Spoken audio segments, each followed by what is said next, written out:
പരിശുദ്ധ പരമദിവ്യകാരുണ്യത്തിന് നേരവും ആരാധനയും സ്തുതിയും പുകഴ്ചയും ഉണ്ടായിരിക്കട്ടെ. പ്രിയമുള്ളവരെ, നമ്മൾ ബൈബിള് പൊതുവേ പരിശോധിക്കുമ്പോൾ നമ്മൾ കണ്ടെത്തുന്ന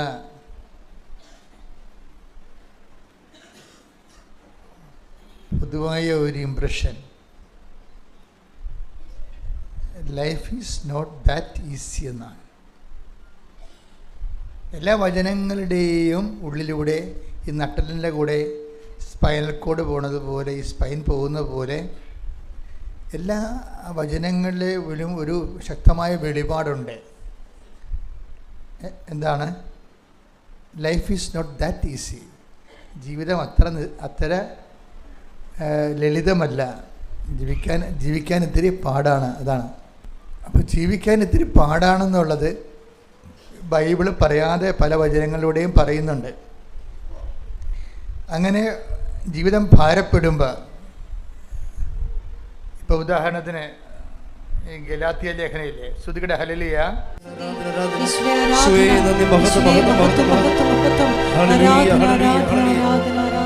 ഗലാത്യർ 6:5 വായിച്ച്, എന്തെന്നാൽ ഓരോരുത്തരും സ്വന്തം ഭാരം വഹിച്ചേ മതിയാവൂ.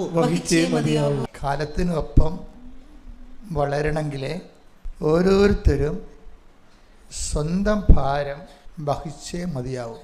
അത് ബൈബിളിൻ്റെ പ്രഖ്യാപിത നിലപാടാണ്. കൊച്ചും കുഞ്ഞും വലുതും ആരായാലും ജീവിതം അതിൻ്റെതായിട്ടുള്ള ഭാരമുണ്ട്. അത് സത്യസന്ധമായി അതിനെ സമീപിക്കണം. ആ ഭാരം വഹിച്ചേ മതിയാവും. ഈ ഒരു ബൈബിൾ മുന്നോട്ട് വെക്കുന്ന ഈ കോൺസെപ്റ്റ് നമുക്ക് അനുഭവത്തിൽ നിന്നറിയാം, അല്ലേ?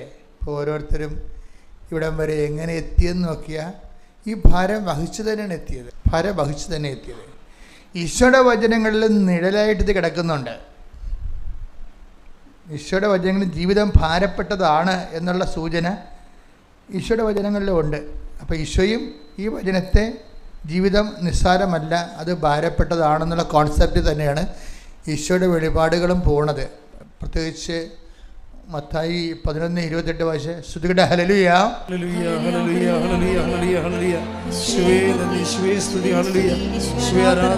മത്തായി 11:28. അധ്വാനിക്കുന്നവരും ഭാരം വഹിക്കുന്നവരുമായ നിങ്ങളെല്ലാവരും എന്റെ അടുക്കൽ വരുവിൻ, ഞാൻ നിങ്ങളെ ആശ്വസിപ്പിക്കാം. അപ്പൊ ഈ ഇവിടുത്തെ വിഷയം ഈശോ പറയണത് ലൈഫ് കുറച്ച് വെയിറ്റുള്ളതാണ്. അത് ഈശോ അംഗീകരിച്ചുകൊണ്ട് തന്നെ പറയണതാണ്. ഈശോയുടെ സത്യസന്ധത എന്ന് പറയണത് ജീവിതം ഭാരപ്പെട്ടതാണ്. എങ്കിലും എന്തു ചെയ്യണം? ഞാൻ നിങ്ങളെ ഹെൽപ്പ് ചെയ്യാം. ആ ഭാരം മൊത്തം ഏറ്റുമടിക്കാമെന്ന് പറയണില്ല. അത് ഭയങ്കര സത്യസന്ധതയാണ് ശരിക്കും. നിങ്ങളുടെ ഭാരം ഞാൻ മൊത്തം ഇങ്ങോട്ട് ഏറ്റെടുത്തേക്കാമെന്ന് പറയണില്ല. ജസ്റ്റ് എന്താ പറയണത്? I will console you. ഞാൻ നിന്നെ. അപ്പോൾ ആശ്വാസം മാത്രമാണ് കിട്ടുന്നത്. ഭാരം അപ്പോഴും നമ്മൾ ആര് വഹിക്കണം? ഇത് നമ്മൾ അംഗീകരിക്കണം. അപ്പോൾ ഈ ലൈഫ് ഉയർത്തുന്ന ഒരു ചാലഞ്ചുണ്ട്, ജീവിതം ഉയർത്തുന്ന ഒരു വെല്ലുവിളിയുണ്ട്. എന്താണ്? ഭാരത്തെ. അതാണ് ബൈബിൾ പറയണത്, അവനവൻ്റെ ഭാരങ്ങൾ നിങ്ങൾ വഹിച്ചേ മതിയാവൂ. പിന്നെ ഭാരം ദൈവത്തെ ഏൽപ്പിക്കാൻ പറയുന്ന ഭാഗങ്ങളുണ്ട്. ചില ഭാരങ്ങൾ നമുക്ക് ദൈവത്തെ കാര്യം നമ്മളെ കൊണ്ട് പറ്റാത്ത ഭാരങ്ങളാണ്. പറ്റാത്ത ഭാരങ്ങൾ ഭാരത്തിൽ ചുമക്കാൻ പറ്റാത്തതുകൊണ്ട് പറ്റുന്നതുകൊണ്ട്. പറ്റാത്ത ഭാരങ്ങൾ പിന്നെ എന്ത് ചെയ്യാനായി? അത് ഇടയ്ക്കിട്ടച്ച് കളയാൻ പറയുന്നില്ല. പറ്റാത്ത ഭാരങ്ങൾ ഉണ്ടാകും. ഇപ്പം നിങ്ങളുടെ ജീവിതത്തിലൊക്കെ പറ്റാത്ത ഭാരം, നിങ്ങളുടെ വരുമാനം ഒരാളുടെ വരുമാനമേ ഉള്ളൂ, 4 പേർക്ക് ചിലവുണ്ട്, അതിൽ അപ്പനും അമ്മയും മരുന്നാണ്, അവർ കിടപ്പാണ്. അപ്പോൾ ഭാരം ഒക്കണില്ലല്ല, ടാലി ആകണില്ല. പറ്റാത്ത ഭാരമുണ്ട്. ഈ താങ്ങാൻ പറ്റാത്ത ഭാരമാണ് നമ്മൾ ഉടമ്പടിയിൽ അഡ്രസ്സ് ചെയ്യണത്. അതുകൊണ്ടാണ് ആ വാക്ക് അങ്ങനെ പോണത്. Not by merit but by grace. മെറിറ്റിൽ നമുക്ക് താങ്ങാവുന്ന ഭാരങ്ങളാണ് മെറിറ്റിൽ വരണത്. നമ്മുടെ ബുദ്ധി, നമ്മുടെ ശക്തി, എക്സ്പീരിയൻസ് എല്ലാം കൊണ്ട് നമുക്ക് താങ്ങാവുന്ന ഭാരമുണ്ട്. ഉടമ്പടി അഡ്രസ്സ് ചെയ്യണത് താങ്ങാവുന്ന ഭാരത്തെ അല്ല, താങ്ങാൻ പറ്റാത്ത ഭാരമാണ്. താങ്ങാൻ പറ്റാത്ത ഭാരം. ഇപ്പോൾ ഈ ദിവസങ്ങളിലുള്ള സാക്ഷ്യങ്ങളിൽ നിന്നാണ് ഞാൻ ഇതെല്ലാം പറയണത്. ഒരു സാക്ഷ്യം ഞാൻ നോക്കിയപ്പോൾ എനിക്ക് കിട്ടിയ കുറച്ച് സുവിശേഷ സന്ദേശങ്ങളാണ് ആമുഖമായിട്ട് ഞാൻ പറഞ്ഞത്. അത് താങ്ങാൻ പറ്റാത്ത ഭാരം. ഇപ്പോൾ ഒരു ഉദാഹരണത്തിന് ദിവ്യ എന്നും പറഞ്ഞൊരു നേഴ്സ് വയനാട്ടിലുള്ള അവർ ഒരു സാക്ഷ്യം പറഞ്ഞു. എനിക്ക് ഭയങ്കരമായിട്ട് സന്തോഷം തോന്നി ആ സാക്ഷ്യം കേട്ടപ്പോൾ. എന്ന് വെച്ച് കഴിഞ്ഞാൽ അവരൊരു GNM ജനറൽ നേഴ്സാണ്. ഇവിടെ താങ്ങാൻ പറ്റാത്ത ഭാരം എന്താണ്? ഇവരെ ജനറൽ നേഴ്സ് എന്ന് പറയുമ്പോൾ നമുക്കറിയാമല്ലോ, സാധാരണ ഒരു നേഴ്സിംഗ് BSc സ്കിൽഡ് പ്രൊഫഷണലല്ല. അപ്പോൾ ഈ സാധാരണ നേഴ്സിന് കൂടിപ്പോയി കിട്ടാവുന്ന ശമ്പളം 30,000 രൂപയോ അവരൊക്കെ കിട്ടത്തുള്ളൂ. യൂറോപ്യൻ രാജ്യങ്ങളിൽ ഇവരെ ആവശ്യമില്ല. പലപ്പോഴും ഈ ഉടമ്പടി കൊണ്ട് കുറേ ആൾക്കാർ ചാടിപ്പോയി എന്നുള്ള കാര്യം സത്യമാണ്. GNMകാർ ഒത്തിരി പേര് ഉടമ്പടിയിൽ നിന്ന് ചാടിപ്പോയിട്ടുണ്ട്. അത് അമ്മ ചിറക് കൊടുത്തിട്ട് പറപ്പിച്ച് വിട്ടതാണ്. അല്ലാത്ത ആൾക്കാരൊക്കെ നാട്ടിൽ നിൽക്കുന്നുണ്ട്. അപ്പോൾ ഈ ദിവ്യയുടെ പ്രശ്നം എന്ന് പറയുന്നത്, ദിവ്യയുടെ വീട്ടിൽ 15 ലക്ഷം കടമുണ്ട്. അപ്പോൾ ഈ 2 കുഞ്ഞുങ്ങളെ, ഒരു കുഞ്ഞിനെ പഠിപ്പിക്കാനുണ്ട് അവർക്ക്. അപ്പോൾ തന്നെ കുടുംബം മൂക്കറ്റം ഇങ്ങനെ മുങ്ങി നിൽക്കുന്ന കണ്ടീഷനാണ്. കര പിടിക്കാൻ പാടായിരിക്കും. കാര്യം ഇപ്പം തന്നെ 15 ലക്ഷം കടമാണ്. അപ്പനും അമ്മയും അങ്ങോട്ട് ചെല്ലുന്തോറും പ്രോഗ്രസ് ചെയ്തിരിക്കുന്നത് ഓൾഡ് ഏജിലേക്കാണ് പ്രോഗ്രസ് ചെയ്യണത്. മുന്നോട്ട് പോകുന്നുണ്ടെങ്കിലും വയസ്സിൻ്റെ ആവശ്യതകൾ വരുന്നുണ്ട്, ജോലിക്കേട് വരുന്നുണ്ട്, വരുമാനക്കുറവ് വരുന്നുണ്ട്. അപ്പോൾ ഭാവിയിലേക്ക് നോക്കിയിട്ട് ഇരുട്ടാണ്. കാര്യം 15 ലക്ഷം കടമുണ്ട്, അതിൻ്റെ ഇൻട്രസ്റ്റ് ഉണ്ട്. അപ്പനും അമ്മയും പ്രായത്തിലേക്ക് കിടക്കുന്നു, വരുമാന വഴികൾ അടഞ്ഞു പോകുന്നു, ഇരുട്ട് കയറുന്ന കാലത്ത് കർത്താവ് ഒരു അപ്പക്കഷ്ണം ഇട്ട് കൊടുക്കും അവൾക്ക്. എന്താണ്? ഒരു വചനമാണ് ഇട്ട് കൊടുക്കുന്നത്. അവൾക്ക് 15 ലക്ഷം, അവൾക്ക് GNM ഉള്ളൂ. ഇതുകൊണ്ട് നമ്മൾ എങ്ങനെ ജോലി ചെയ്താലും ഈ 15 ലക്ഷത്തിൻ്റെ കടം അടയത്തില്ല. അതാണ് വിഷയം. പിന്നെ അവൾക്ക് കല്യാണം കഴിച്ചു പോകണം, അനിയത്തിനെ പഠിപ്പിക്കണം, ഇതൊന്നും നടക്കത്തില്ല.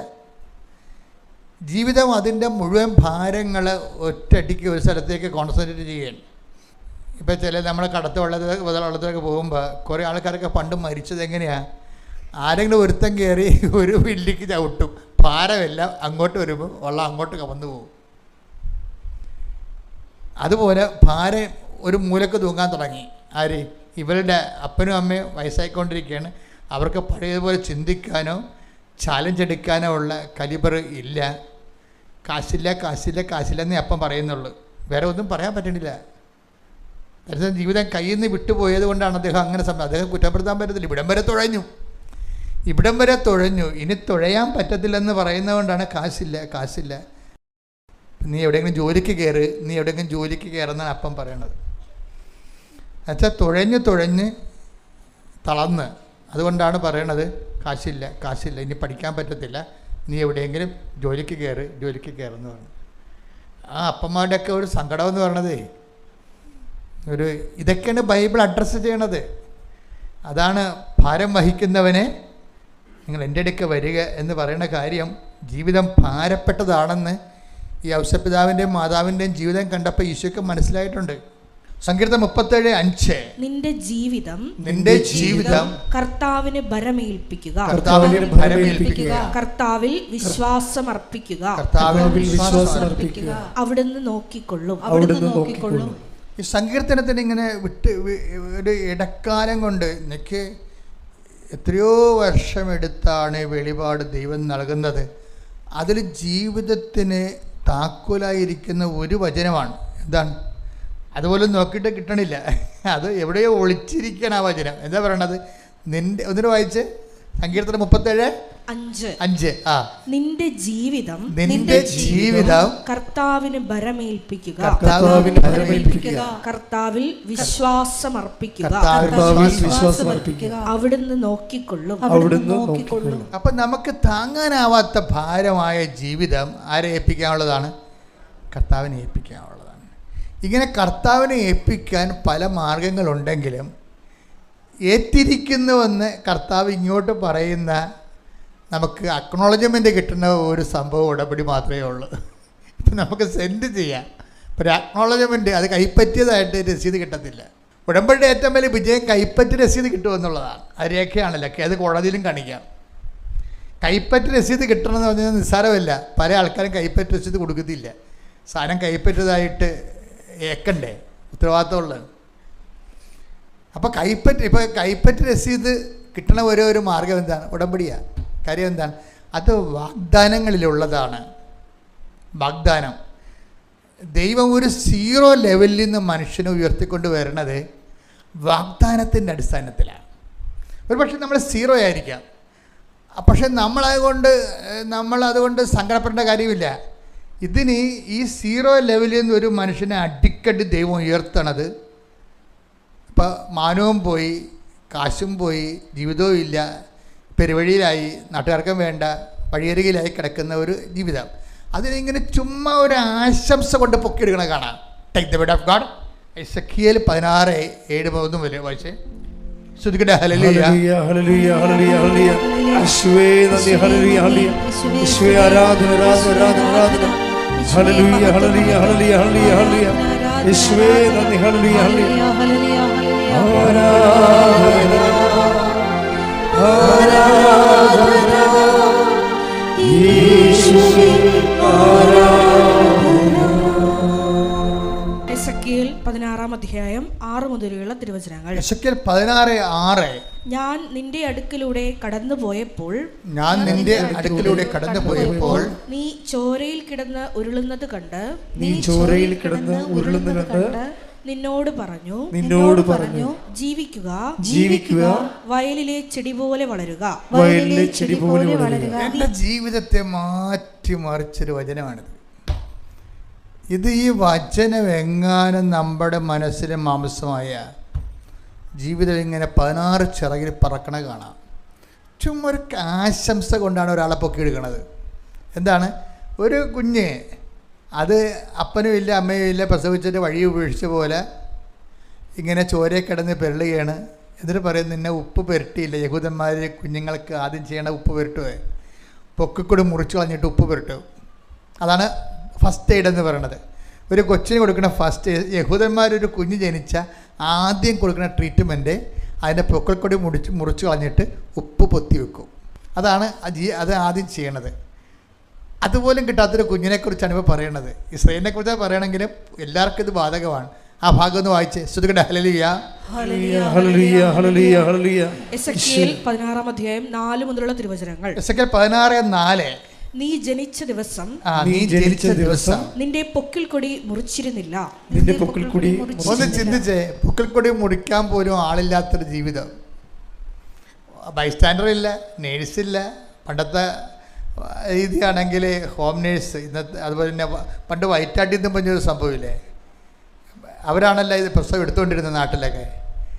അങ്ങനെ പോലും ഒരാളെ നിർത്താൻ കാശില്ല, ആളില്ല, നിർത്താൻ ആളില്ല. എന്തൊരവസ്ഥയാണ് ജീവിതത്തിന്. അതിൻ്റെ ഏറ്റവും മോശം കണ്ടീഷനിൽ ബൈബിൾ ഇങ്ങനെ കാണിക്കുകയാണ്.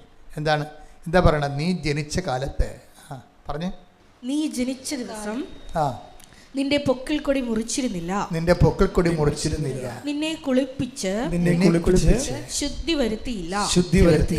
ദേഹത്ത് ഉപ്പ് പുരട്ടുകയോ പിള്ളക്കച്ചയിൽ പൊതിയുകയോ ചെയ്തിരുന്നില്ല. ഇവയിൽ ഒന്നെങ്കിലും ചെയ്യാൻ ആർക്കും ദയ തോന്നിയില്ല. അമ്മ മാതാവ് ഉണ്ണീശ്വനെ പിള്ളക്കച്ച കൊണ്ട് പൊതിയെന്ന് പറയുമ്പോൾ നമ്മൾ ഓർക്കും പിള്ളക്കൊച്ച കൊണ്ട് പൊതിയണതാണ് ഫസ്റ്റ് എയ്ഡ് എന്ന്. അല്ല, ആർക്ക് മുമ്പ് എന്ത് ചെയ്യണം? പൊക്കിക്കൊടി മുറിക്കണം. അമ്മ തന്നെ മുറിച്ചിട്ടുള്ള, വേറെ ആരും മുറിക്കാനാണ്? അവിടെ പച്ചപ്പാതിലേക്ക് പ്രസവിച്ചാൽ ആരും മുറിക്കാനാണ്? ഇത് അമ്മയുടെ ജീവിതം നോക്കുകയാണെങ്കിൽ നമുക്ക് എന്തുകൊണ്ടാണ് അമ്മ ഇങ്ങനെ ഭൂസ്വല്ലോങ്ങനെ രാജ്ഞിയായിട്ട് ഇങ്ങനെ തലമുറകളും ജന്മാന്തങ്ങളും പ്രഭതുക്ക് നിൽക്കണമെന്ന് വെച്ച് കഴിഞ്ഞാൽ അവരെ ഈ പദവിയിലേക്ക് എത്തിക്കുന്നതിന് വേണ്ടി ദൈവം അവരെ ഉരുട്ടി ജീവിപ്പിച്ച് അവരുടെ ജീവിതമുണ്ട്. അവർക്ക് പൊക്കിൾപ്പൊഴി മുറിക്കുക, ഉപ്പ് പെരട്ടുക. അതും അന്യനാട്ടിൽ. സ്വന്തം നാട്ടിൽ പ്രസവിക്കണമെങ്കിൽ നാട്ടുകാരും അയൽവാസികളും ഓടി വരും. ഇതിപ്പോൾ അവർ പ്രസവിക്കണതിന് മണിക്കൂറുകൾക്കുള്ളിൽ അവിടുന്ന് പൊക്കിയെടുത്തുകൊണ്ട് പോണ കാണാം. അപരിചിതമായ സ്ഥലത്ത് കൊണ്ട് ഇടുകയാണ്. അമ്മ ഇതുപോലെ വഴികരി പ്രസവിച്ച ഒരാളാണ്. അതുകൊണ്ടാണ് മറിയം പുൽത്തൊട്ടി കൊണ്ടുവന്ന് കിടത്തിയെന്ന് പറയണത്. പുൽത്തൊട്ട് വേറെ, നമ്മൾ വിചാരിച്ചിങ്ങനെ കാലിത്തൊഴുത്തി പ്രസവിച്ചൊന്നല്ലേ.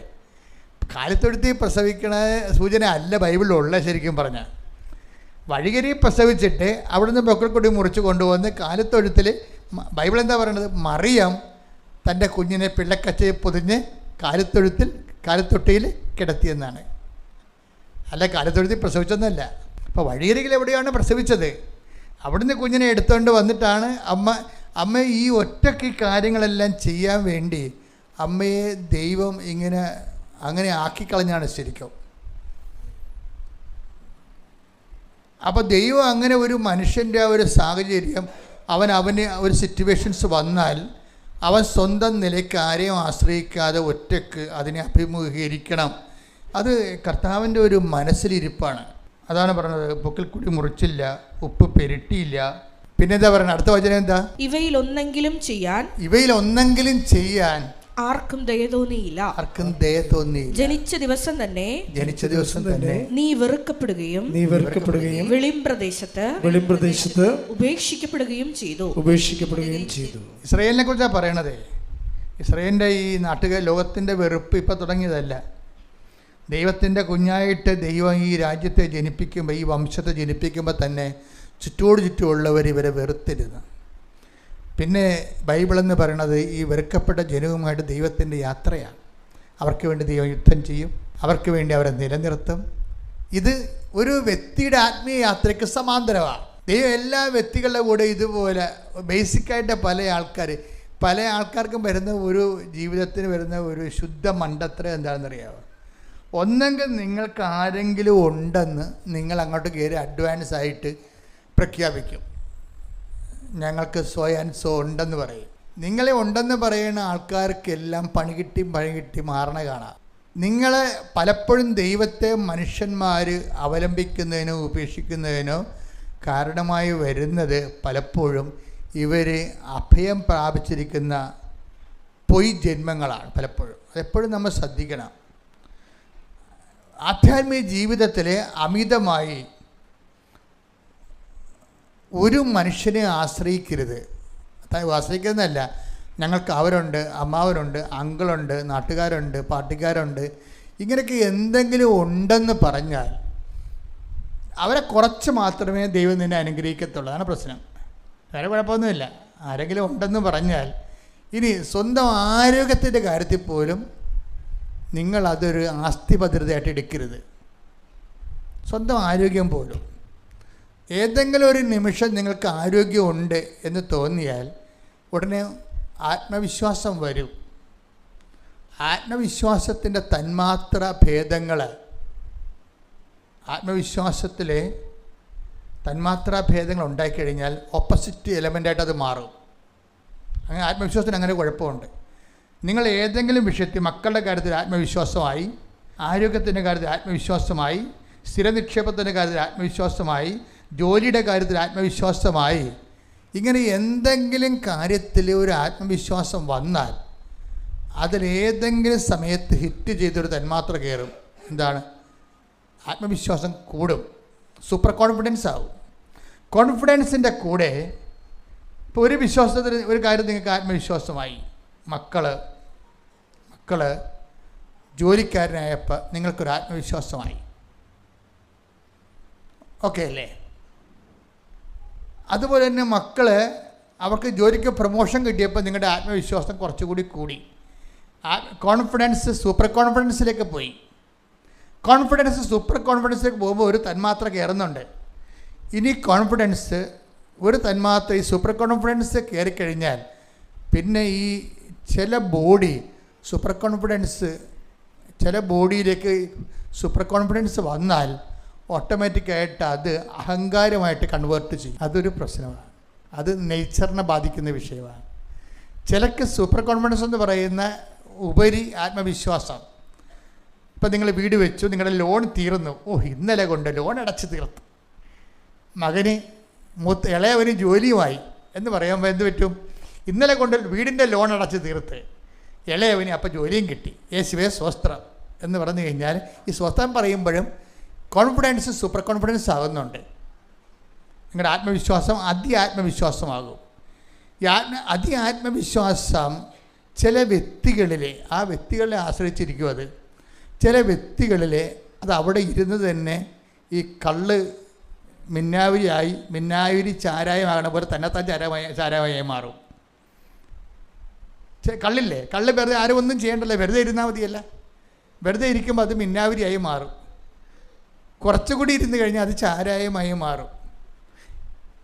അതുപോലെ തന്നെയാണ് ഈ അതികോൺഫിഡൻസിൻ്റെ പ്രശ്നം. അതികോൺഫിഡൻസ് ചില വ്യക്തികളിൽ ഇരുന്ന് കഴിഞ്ഞാൽ ഫെർമെൻറ്റേഷൻ നടക്കും. എന്താണ്? അവർക്ക് ബേസിക് അഹന്തയുള്ള ആളാണ്. എൻ്റെ ഉപ്പാപ്പയ്ക്ക് ഒരു ആന ഉണ്ടായിരുന്നെന്ന് പറയുന്ന വർഗ്ഗമാണ് ആ സാധനം. പണ്ടാരാണ്ട് ആനപ്പുറത്ത് ഇരുന്നെന്ന് പറഞ്ഞ് ഇപ്പോഴും ഇങ്ങനെ തഴമ്പ് ഇങ്ങനെ തപ്പി നോക്കണ പാർട്ടിയായിരിക്കും. ആ വ്യക്തി അഹങ്കാരിയാണ് ബേസിക്കായിട്ട്. ഈ ബേസിക്കായിട്ട് അഹങ്കാരിക്ക് സൂപ്പർ കോൺഫിഡൻസ് കയറി കഴിഞ്ഞാൽ അത് ഉടനെ ആത്മനാശത്തിലേക്ക് സാധനം കുപ്പുകുന്നത് കാണാം. എന്താ കാര്യം എന്ന് വെച്ച് കഴിഞ്ഞാൽ, ഇപ്പോൾ ഈ ചിലരുടെ ഉടമ്പടി അവരിങ്ങനെ പച്ച പിടിച്ച് വരും. എന്നിട്ട് പെട്ടെന്ന് ഇങ്ങനെ വാടിപ്പോണ കാണാം. നിങ്ങൾ നോക്കണ്ടിട്ടല്ലേ? ചില ഉടമ്പടി ഇങ്ങനെ പച്ച പിടിച്ച് വരും. ഓരോരോ അനുഗ്രഹങ്ങൾ കിട്ടി അവരെ പ്രേക്ഷിത പ്രവർത്തനമൊക്കെ ചെയ്ത് ദൈവം ചില ദർശനങ്ങളൊക്കെ കാണിച്ച്, മഴവില്ലൊക്കെ കാണിച്ച്, മുല്ലപ്പൂവിൻ്റെ മണമൊക്കെ ഉണ്ടായി, സാന്നിധ്യമൊക്കെ ഉണ്ടായി, ഇങ്ങനെ ഇരുന്നേച്ചും പെട്ടെന്ന് ഈ സാധനം യോനായുടെ തണൽമരം പോലെ ഈ പുഴു കയറി വെട്ടണ കാണാം. യോനായുടെ തണൽമരം പെട്ടെന്ന് ഇങ്ങനെ വളർന്ന് വന്നിട്ട് പെട്ടെന്ന് ഇങ്ങനെ ഉണങ്ങിപ്പോകത്തില്ലേ യോനായുടെ തണൽമരം? അത് ഒരു പുഴു കയറി വെട്ടണമാണ് കാണുന്നത്. യോനാ ക്ഷുഭിതനായി. അതിൻ്റെ കാര്യമൊന്നുമില്ല. ദൈവം പറഞ്ഞ് ക്ഷുഭിച്ചിട്ട് കാര്യമില്ലെന്ന്. നീയലല്ലാതെ ഉണ്ടാക്കിയത്, ഞാനല്ല ഉണ്ടാക്കിയത്, ഞാനല്ല ക്ഷോഭിക്കേണ്ടത്, എനിക്ക് ക്ഷോഭമില്ലല്ല. ഞാനിതിനെല്ലാം ഈ മഴയും കാറ്റും വെയിലും മഞ്ഞും എല്ലാം അക്സെപ്റ്റ് ചെയ്തുകൊണ്ടാണ് ദൈവം പോണത്. ചില ആൾക്കാരും നല്ല കാര്യങ്ങൾ മാത്രമേ അക്സെപ്റ്റ് ചെയ്യത്തുള്ളൂ. അച്ഛൻ പറഞ്ഞു വരുന്നതിൻ്റെ കാര്യം, ചില ഉടമ്പടി ഇങ്ങനെ പെട്ടെന്ന് ഫ്ലറിഷ് ചെയ്ത് വരും. ചിലർക്ക് ഭയങ്കര കൊടിയ സാക്ഷിയൊക്കെ പറഞ്ഞ ആൾക്കാരെ കമത്തിയ ആൾക്കാർ ചിലപ്പോൾ ഗതികിട്ട പ്രേതം പോലെ നടക്കണ കാണാം. അപ്പോൾ നമ്മളൊക്കെ ഇന്ന് ഈ കഴിഞ്ഞ പോലെ വെടിക്കെട്ട് സാക്ഷ്യം പറഞ്ഞ ആൾക്കാരാണല്ലോ, ഇവർക്ക് എന്ത് പറ്റിയെന്ന് ചോദിക്കും. അതേ പ്രശ്നം എന്ന് വെച്ച് കഴിഞ്ഞാൽ വളരെ ജാഗ്രതയില്ലെങ്കിൽ ഉടമ്പടി ജീവിക്കാൻ പറ്റത്തില്ല. എന്താ കാര്യം വെച്ച് കഴിഞ്ഞാൽ, ഈ അതികോൺഫിഡൻസ് ഇല്ലേ, ആത്മവിശ്വാസം, അതിൻ്റെ അകത്ത് ചില വ്യക്തികളിൽ അത് ആത്മവിശ്വാസമായിട്ട് അഹങ്കാരമായിട്ട് മാറും. എന്നിട്ട് ഇവരെന്നാ ചെയ്യുന്നത് വെച്ച് കഴിഞ്ഞാൽ, ഇവർ അഹങ്കാരം ഉണ്ടായിക്കഴിഞ്ഞാൽ കുഴപ്പം, ഇന്ന് വരെ നേടിയ നേട്ടങ്ങളെല്ലാം ഇവർ തന്നെത്താൻ പറയും, അത് ഉടമ്പടി എടുത്തില്ലെങ്കിലും എൻ്റെ മകന് PR കിട്ടുമായിരുന്നു. സാധനം പോകണ്ട, കൗണ്ടർ അടിക്കണേണ്ട. അത് വളരെ ശ്രദ്ധിച്ചില്ലെങ്കിൽ അഹങ്കാരികൾക്ക് മാത്രമേ കൗണ്ടർ അടിക്കത്തുള്ളൂ. അതുകൊണ്ടാണ് അമ്മ എപ്പോഴും പറയണത്, അവിടുന്ന് തൻ്റെ ദാസിയുടെ വിനീത അവസ്ഥ ഇതൊക്കെയാണ് പറത്തു. ഈ വിനീത അവസ്ഥ എന്ന് പറയണത് ഒരു അവസ്ഥയാണത്, സ്റ്റേജ്. അത് എപ്പോഴും ദൈവം തൃക്കൺ പാർക്കണമെങ്കിൽ ബേസിക് ആയിട്ടുള്ള സിറ്റുവേഷൻ. ഹല്ലേലൂയ, യേശുവേ നന്ദി, ഹല്ലേലൂയ, ഹല്ലേലൂയ, ഹല്ലേലൂയ, ഹല്ലേലൂയ, ഹല്ലേലൂയ, യേശുവേ നന്ദി, ഹല്ലേലൂയ. ദാസിയുടെ തൃക്കൺ പാർത്ത ഉന്നതൻ ദാസനെ ഉയർത്താൻ എഴുന്നള്ളയാ. ഒരുമിച്ച് പാടുക സ്വരത്തിലെ. ദാസിയുടെ തൃക്കൺ പാർത്ത ഉന്നതൻ ദാസനെ ഉയർത്താൻ എഴുന്നള്ളയാ. എന്തൊരാനന്ദം, എന്തൊരാനന്ദം, അമ്മയെയൊപ്പം ആരാധിക്കുമ്പോ. പരിശുദ്ധ പരമദിവ്യകാരുണ്യത്തിന് ആരാധനയും സ്തുതിയും പുകഴ്ചയും ഉണ്ടായിരിക്കട്ടെ. എൻ്റെ മക്കളെ, ഇത് നിങ്ങളെ ശ്രദ്ധിക്കാതെ ഇനി മുന്നോട്ട് പോകാൻ പറ്റത്തില്ല. കാര്യം വെച്ച് കഴിഞ്ഞാൽ ആത്മവിശ്വാസം, ആത്മവിശ്വാസം ഓട്ടോമാറ്റിക്കായിട്ട് അഹങ്കാരമായിട്ട് കൺവേർട്ട് ചെയ്യും. എന്നിട്ട് ഇവർ പറയും സെൽഫ് റിലയൻസ് വരും. എന്താണ് പറയണത്? ഇത് ഞാൻ ഉടമ്പടി എടുത്തില്ലായിരുന്നെങ്കിലും എൻ്റെ ലോണൊക്കെ അടഞ്ഞു പോയേനും, മൂത്തമകൻ്റെ കാശ് കൊണ്ട് അടഞ്ഞു പോയേനും. അപ്പോൾ ഇതെല്ലാം അവരുടെ സ്വന്തം അക്കൗണ്ടിലേക്ക് കൊണ്ടുവരും ഇവർ. അറിയാതെ കൊണ്ടുവരുന്നതാണ്. ദൈവം പണി കൊടുക്കാൻ വേണ്ടി ഉദ്ദേശിക്കുന്നവന് ഇങ്ങനെയുള്ള ദുർചിന്തകൾ ഉണ്ടാകും, ഒരു കുഴപ്പമില്ല. കാര്യം ഇവർ തൽക്കാലം വൈദ്യപ്പഴപ്പിന് വേണ്ടി ദൈവത്തിൽ കവന്ന് വീണതാണെന്ന് ദൈവത്തിനും അറിയാം. ദൈവത്തിൻ്റെ ഏറ്റവും വലിയ പ്രശ്നം അറിയാമെന്നുള്ളതാണേ. നമ്മളെ അറിയാം എന്നല്ലേ, എനിക്ക് നിന്നെ നന്നായി അറിയാം എന്നുള്ളത് നിസ്സാരമായ ഒരു അറിവല്ല. മോസസ് ഇന്ന ഉയർച്ചയ്ക്ക് മുഴുവൻ കാരണം ദൈവത്തിൻ്റെ അറിവാണ്. അതുപോലെ മനുഷ്യന്മാരുടെ പല തകർച്ചയ്ക്കും കാരണം നമ്മളെക്കുറിച്ചുള്ള ദൈവത്തിൻ്റെ മുൻകാല പ്രാബല്യത്തോടുകൂടിയുള്ള അറിവാണ്. കഴിഞ്ഞ കാലങ്ങളിൽ ദൈവത്തിന് പണി കൊടുത്ത ഭയങ്കര ചരിത്രമുള്ള ഒരു പ്രസ്ഥാനമായിരിക്കും നീയേ. അതൊക്കെ ഒഴിവാക്കിയിട്ട് വേണം ഉടമ്പടിയിലേക്ക് വരാൻ. Take the word of God. സ്തുതിയുടെ ഹല്ലേലൂയ. പുറപ്പാട് 33:17. കർത്താവ് മോശയോട് പറഞ്ഞു, നീ ആവശ്യപ്പെട്ട ഈ കാര്യവും ഞാൻ ചെയ്യും. എന്തെന്നാൽ നീ എന്റെ പ്രീതി നേടിയിരിക്കുന്നു. നിന്നെ എനിക്ക് നന്നായി അറിയാം. നിന്നെ എനിക്ക് നന്നായി അറിയാവുന്നു. ഇതാണ് എല്ലാ പ്രീതിയുടെയും ബേസ്മെന്റ്. നീ എൻ്റെ പ്രീതി നേടിയിരിക്കുന്നു. Because I know you well. എനിക്ക് നിന്നെ നന്നായി അറിയാം. എൻ്റെ മക്കളെ, ദൈവത്തിൻ്റെ മുമ്പിൽ ഒരു വെളിച്ചത്ത് ജീവിക്കുന്ന ജീവിതമായിരിക്കണം നമ്മുടേത്. മോസസിനെ അറിയാം. കാര്യം എന്ത് ദൈവം ചെയ്താലും ചെങ്കടൽ പിളർത്തിയത് അന്ന് കർത്താവാണെന്നും മോസസ് മരിക്കണവരെ അത് കർത്താവ് തന്നെയായിരിക്കും, അല്ലാതെ ഇവൻ്റെ കയ്യിരിക്കുന്ന വടിയായിരിക്കത്തില്ല. അതാണ് വിഷയം. കനായ പാറ പൊട്ടിച്ച് വെള്ളം ഒഴുക്കിയത് മോസസിൻ്റെ മരണം വരെ അത് കർത്താവ് തന്നെയായിരിക്കും, അല്ല മോസസിൻ്റെ കഴിവായിരിക്കത്തില്ല. അതായത് not by merit but by grace.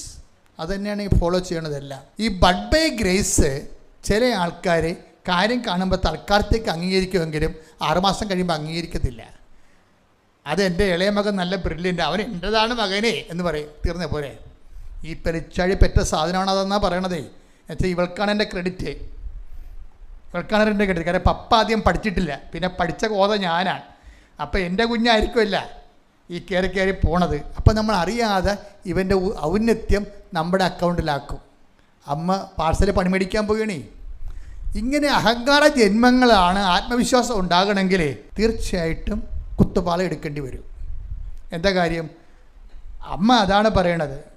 അവിടെ തൻ്റെ ദാസിയുടെ വിനീതാവസ്ഥ എന്ന് പറയണത് ഒരു സച്സ്കോയാണ്. അതെപ്പോഴും മെയിൻറ്റെയിൻ ചെയ്തുകൊണ്ടിരിക്കും. ഉടമ്പടി പുരോഗമിക്കുന്ന കൂടെ ഈ നമ്മുടെ വിനീതാവസ്ഥ നിലനിർത്തിയെടുക്കണം. അതൊരു ബുദ്ധിപരമായ ആധ്യാത്മിക നിലപാടാണ്. ഉടമ്പടി ജീവിതം പുരോഗമിക്കുന്നതിൻ്റെ സമാന്തരമായിട്ട് അതിൻ്റെ ഫോർമാറ്റ് നിലപാട് തറ എപ്പോഴും കറക്റ്റ് ചെയ്തുകൊണ്ടിരിക്കണം. ആ വിനീതാവസ്ഥ മെയിൻറ്റെയിൻ ചെയ്തുകൊണ്ടിരിക്കണം. ഇതാണ് എൻ്റെ ഏറ്റവും വലിയ പ്രശ്നം. പക്ഷെ പല പെണ്ണുങ്ങൾക്കും പറ്റത്തില്ല. കാര്യം അഹങ്കാരത്തെ കൈയും കാലും വെച്ച് പണ്ടാരം ജനിച്ചിരിക്കുകയാണ്. അതാണ് പ്രശ്നം. ഇതിപ്പോൾ നിസ്സാര പ്രശ്നമല്ല. ജനിച്ച കാലം മുതൽ അഹങ്കാരത്തെ കൈയും കാലും വെച്ചിരിക്കുകയാണ്. വാ പൊളിച്ചാൽ അഹങ്കാരം വർത്താനം വൈകുന്ന വരത്തുള്ളൂ. ഈ കക്ഷികൾക്ക് ഉടമ്പടി വർക്കൗട്ട് ചെയ്യത്തില്ല. അപ്പോൾ വിനീതാവസ്ഥ നിലനിർത്തുക എന്ന് പറയണത് വിശ്വാസ വളർച്ചയുടെ പുതിയ രൂപങ്ങളാണത്. ഒരു മനുഷ്യന് കേവല വിശ്വാസം ഉണ്ടാകാം. കേവല വിശ്വാസം അടിക്കടി ഇങ്ങനെ ഓരോ ഘട്ടവും വളർന്നിട്ട് വിശ്വാസം വേറെ പല പേരുകളിലും അറിയപ്പെട്ടുകൊണ്ടിരിക്കും. ആത്മീയ വളർച്ച അനുസരിച്ച് കൊണ്ട് വിശ്വാസത്തിൻ്റെ പേരുകൾ ക്രോണോളജിക്കലായിട്ട് മാറിക്കൊണ്ടേയിരിക്കും. നിനക്കിൻ്റെ പ്രായത്തിനൊപ്പം നിൻ്റെ കാലത്തിനൊപ്പം വിശ്വാസ വളർച്ച കൈവരിക്കുമ്പോൾ ആ വിശ്വാസത്തിൻ്റെ പേര് വിശ്വാസം എന്നല്ല, വേറെ പല പേരുകളുമാണ് ദൈവം വിളിക്കണത്.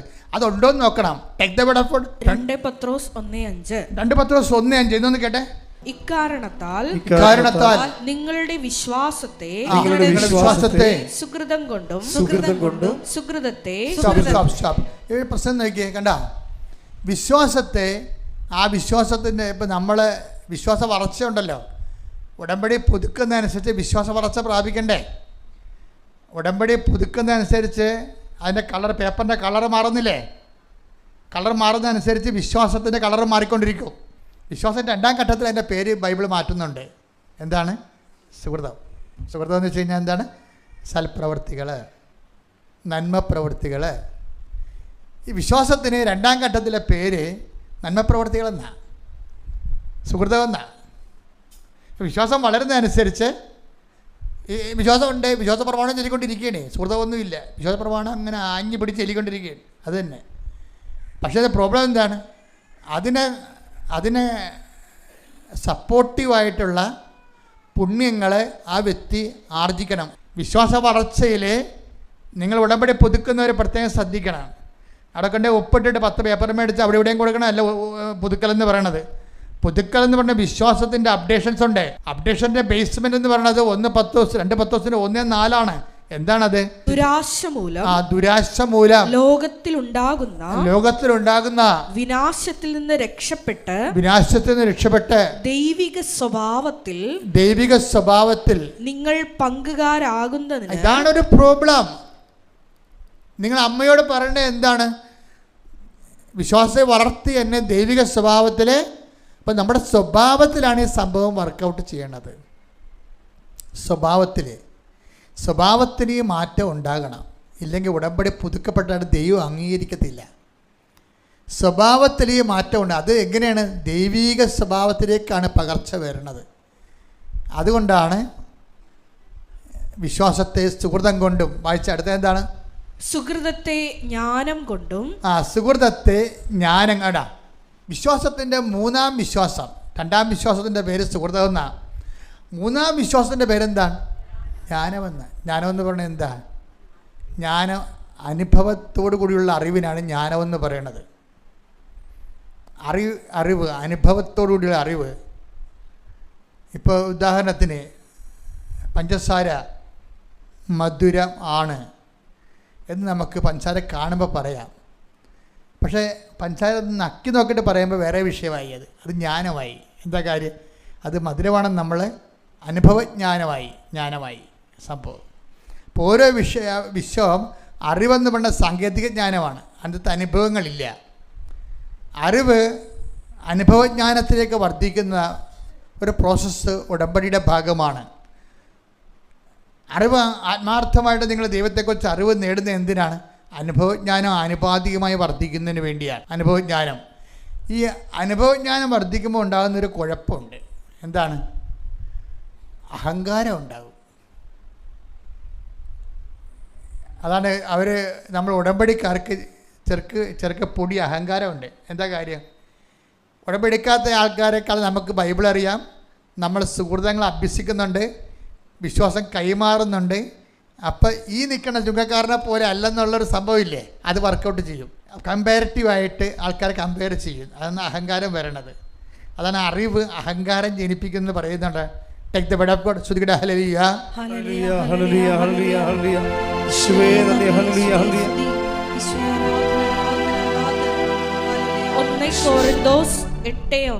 1 കൊരിന്തോസ് 8:1. അറിവ് അഹന്ത ജനിപ്പിക്കുന്നു. സ്നേഹമോ ആത്മീയോത്കർഷം വരുത്തുന്നു. അറിവുണ്ടെന്ന് ഭാവിക്കുന്നവൻ അറിയേണ്ടത് അറിയുന്നില്ല. അപ്പം അറിവിനൊരു കുഴപ്പമുണ്ട്. അറിവ് എന്താണ് സംഭവിക്കുന്നത്?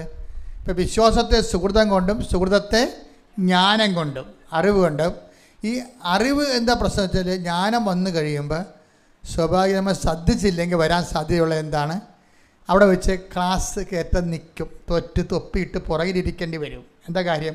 അഹങ്കാരം വരും. ഇതുണ്ടോയെന്ന് നോക്കണം. ഇതുണ്ടോയെന്ന് നോക്കണം. എന്ന് വെച്ചാൽ ഈ വ്യക്തിക്ക് നമുക്കേ അറിയാൻ പറ്റത്തുള്ളൂ. നമുക്ക് ആവശ്യമില്ലാത്തൊരു കോൺഫിഡൻറ്റ് കയറി വരും ഉടമ്പടിയിലൂടെ. എന്നിട്ട് ഈ നിൽക്കുന്ന ചുങ്കക്കാരനെ പോലെ അല്ലെന്ന് പറഞ്ഞ് ഉടമ്പടി എടുക്കാത്ത ആൾക്കാരെ കുറിച്ച് ആന്തരികമായ ഒരു കമ്പാരിസൺ വരും. കമ്പാരിസൺ വന്നു കഴിഞ്ഞാൽ ഇപ്പോഴും നമ്മൾ ഒരു മനുഷ്യൻ ഏത് നിലയിലും കമ്പാരിസൺ വരരുത്. കാര്യം ഒന്നാമത്തിൽ ദൈവത്തിൻ്റെ സൃഷ്ടി ആയതുകൊണ്ട് അവൻ്റെ വളർച്ചയിലും നമ്മുടെ വളർച്ചയിലും നമ്മൾ അവനെ കുറച്ചും കൂട്ടിയും പറഞ്ഞാൽ അതെല്ലാം ദൈവത്തെ നേരിട്ട് ബാധിക്കുന്നത്. സൃഷ്ടിച്ച ആൾ വേറെ ആയത് കാരണം നമുക്ക് കമ്പാരിസൺ വന്നാൽ സ്വാഭാവികമായി അതൊരു പാപമായിട്ട് മാറും. അതുകൊണ്ട് പരസ്പരം തുലനം ചെയ്യുന്നവർ വിഡ്ഢികളാണെന്ന് പറയത്തില്ലേ? ഫിലിപ്പിയരെടുത്ത് ഫിലിപ്പിയർ 2:3 ശ്രുതികട ഹല്ലേലൂയ. ഹല്ലേലൂയ ഹല്ലേലൂയ ഹല്ലേലൂയ യേശുവേ നന്ദി. ഹല്ലേലൂയ ഹല്ലേലൂയ ഹല്ലേലൂയ ഹല്ലേലൂയ ഹല്ലേലൂയ ഹല്ലേലൂയ ഹല്ലേലൂയ യേശുവേ ഫിലിപ്പി 2:3 മാത്സര്യമോ വ്യർത്ഥാഭിമാനമോ മൂലം നിങ്ങൾ ഒന്നും ചെയ്യരുത്. മറിച്ച് ഓരോരുത്തരും താഴ്മയോടെ മറ്റുള്ളവരെ തങ്ങളെക്കാൾ ശ്രേഷ്ഠരായി കരുതണം. അതിനാ എളിമയും വിനയവുമാണ് വേണ്ടത്. അവിടെ തന്നെ ദാസിയുടെ വിനീതാവസ്ഥ എന്ന് പറയുന്നത് മറ്റുള്ളവരെ തങ്ങളെക്കാൾ ശ്രേഷ്ഠരായി കരുതണം. ഇത് ഇങ്ങനെ പറയാമെങ്കിലും എൻ്റെ കൃപയുള്ളത് വളരെ, ഞാൻ കണ്ട ഒരു 2% പേർക്ക് ഈ കൃപ കണ്ടുപോകുന്നുള്ളൂ.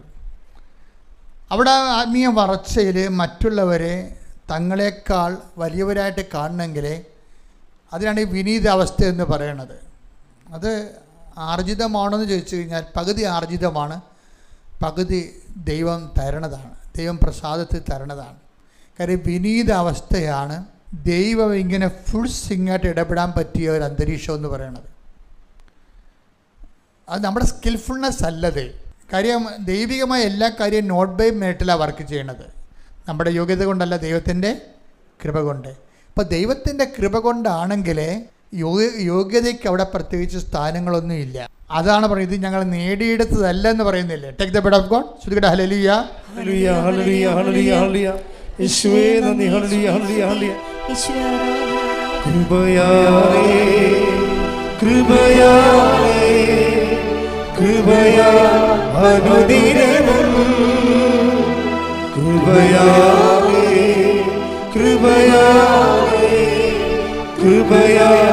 അനുദിനവും.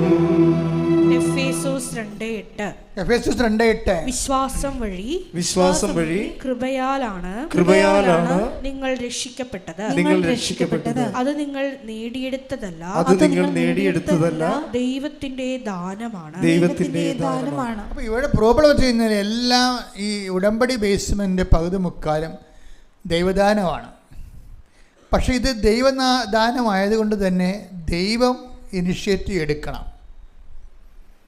ദൈവം ഇനിഷ്യേറ്റീവ് എടുക്കുന്ന കാരണമാണ് നിന്നെ പൊക്കിൾക്കൊടി മുറിക്കാൻ ആരുമില്ലായിരുന്നു, ഉപ്പ് പെരട്ടാൻ ആരുമില്ലായിരുന്നു, അതുപോലെ തന്നെ നിൻ്റെ പിള്ളക്കച്ച പൊതിയാൻ ആരുമില്ലായിരുന്നു. ഞാൻ നിൻ്റെ അടുത്ത് കൂടെ പോയെന്ന്, അതാണ് വിഷയം. ഞാൻ നിൻ്റെ അടുത്ത്. ഈ അനുഗ്രഹത്തിൻ്റെ ഒരു കൾച്ചർ, അതായത് ഒരു അന്തരീക്ഷം എന്ന് പറയണത് ഒരു pH ലെവലെന്ന് നമ്മൾ പറയത്തില്ലേ, മത്സ്യങ്ങളൊക്കെ ഇടുമ്പോൾ വെള്ളത്തിനൊരു pH ലെവലുണ്ട്, അതുപോലെ ഒരു pH ലെവൽ അനുഗ്രഹത്തിനുണ്ട്. അതെന്ന് പറയണത് ദൈവത്തിന് 100% നിങ്ങളെ പ്രവർത്തിക്കാൻ പറ്റുന്ന ഒരു അന്തരീക്ഷം സംജാതമാക്കുന്നതിനാണ് വിനീതാവസ്ഥ എന്ന് പറയുന്നത്. ഇത് വളരെ കരുതലോടും ജാഗ്രതയോടും ഈ വിനീതാവസ്ഥ മെയിൻറ്റെയിൻ ചെയ്യണം. പക്ഷേ അഹങ്കാരികൾക്ക് പറ്റുമെന്ന് എനിക്കറിയത്തില്ല. അതുകൊണ്ട് ട്രീറ്റ്മെൻറ്റ് എപ്പോഴും വേണ്ടത് നമ്മുടെ സ്വഭാവത്തിനാണ്. കാര്യം ദൈവിക സ്വഭാവത്തിലേക്കേ ഇത് പോകത്തുള്ളൂ. ഇപ്പം ദിവ്യയുടെ കാര്യം പറഞ്ഞില്ലേ, ദിവ്യയുടെ അവസ്ഥ എന്താണ് ശരിക്കും പറഞ്ഞാൽ? ദിവ്യയുടെ ഉള്ളിൽ എവിടെയോ അഹങ്കാരത്തിൻ്റെ ഒരു കണയ കിടപ്പുണ്ട്, പക്ഷെ നമുക്ക് കാണാൻ പാടില്ല. അതുകൊണ്ട് തന്നെ അഡ്രസ്സ് ചെയ്യാൻ പറ്റത്തില്ല, റഡാറിൽ പിടിക്കണില്ല. സാധാരണ റഡാറിൽ പിടിക്കാത്ത അഹങ്കാരമുണ്ട് കുറേ ആൾക്കാർക്ക്. അങ്ങനെ ഒരു റഡാറിൽ പിടിക്കുക. ഒരു സ്പിരിച്വൽ ഫാദേഴ്സിനും ഇത് ഈ വ്യക്തിയിൽ പ്രവർത്തിക്കുന്ന അഹങ്കാരം കണ്ടുപിടിക്കാൻ പറ്റത്തില്ല. അത്രയ്ക്ക് ഇങ്ങനെ ഹൈഡ് ചെയ്യണത് കാണാം. ദിവ്യ അങ്ങനെ ഒരു സംഭവമാണ്. പക്ഷേ ഈ ആള് GNM ആണ്. ഈ GNM ആണെങ്കിലും ഇവരെ GNM അപ്പൻ എന്താ പറഞ്ഞിരിക്കണത്, 15 ലക്ഷം രൂപ കടമുണ്ട്. അതല്ലേ അപ്പം പറഞ്ഞിരിക്കണേ. അപ്പോൾ ഇയാൾ അനിയത്തിയെ പഠിപ്പിക്കണം, ഇനി കാലണ വീട്ടിലില്ല, നീ പഠിത്തം നിർത്തുക, പണിക്ക് പോവുക. അതല്ലേ അപ്പൻ്റെ സ്റ്റാൻഡ്. അപ്പോൾ അവളുടെ ഉള്ളിൽ റീസൺ പറയുന്നുണ്ട്, ഈ GNMൻ്റെ 30,000 രൂപ കൊണ്ട് വീട്ടിലെ കടം മാറാൻ പറ്റത്തില്ല. പിന്നെ എന്താണ്, അവൾക്ക് കല്യാണം കഴിച്ച് പോകാനും പറ്റത്തില്ല. അപ്പോൾ അവൾക്ക് അതിനെക്കുറിച്ച് ഒരു ഐഡിയ, അവൾ പറഞ്ഞത് ഇത് മുന്നോട്ട് പോകാനേ പറ്റത്തുള്ളൂ പഠിച്ച്. പക്ഷെ പഠിക്കാൻ കാശില്ല. അവൾക്കൊരു ആഗ്രഹമുണ്ട്. എന്താ സംഭവം? ജർമ്മനി പോകണമെന്നുള്ളത്. മനുഷ്യന്മാർക്കൊക്കെ ഈ ആഗ്രഹം തന്നെ എന്തുകൊണ്ടാണ്? വീടിൻ്റെ അവസ്ഥ അവർ നേരിട്ട് കാണുന്നത് കൊണ്ടാണ്. ഞാൻ ജർമ്മനി പോയാൽ 10 പൈസ കിട്ടിയാൽ മാത്രമേ കുടുംബം രക്ഷപ്പെടത്തുള്ളൂ. അപ്പോൾ അത് കൊണ്ട് അവൾ എപ്പോഴും ഈ ആഗ്രഹം മനസ്സിൽ വെച്ച് സൂക്ഷിക്കും. പക്ഷേ ആഗ്രഹം മനസ്സിൽ വെക്കണമെങ്കിൽ നമുക്ക് ഈ ആഗ്രഹത്തിന് ആനുപാതികമായിട്ടുള്ള ആത്മീയത ഉണ്ടാകണം.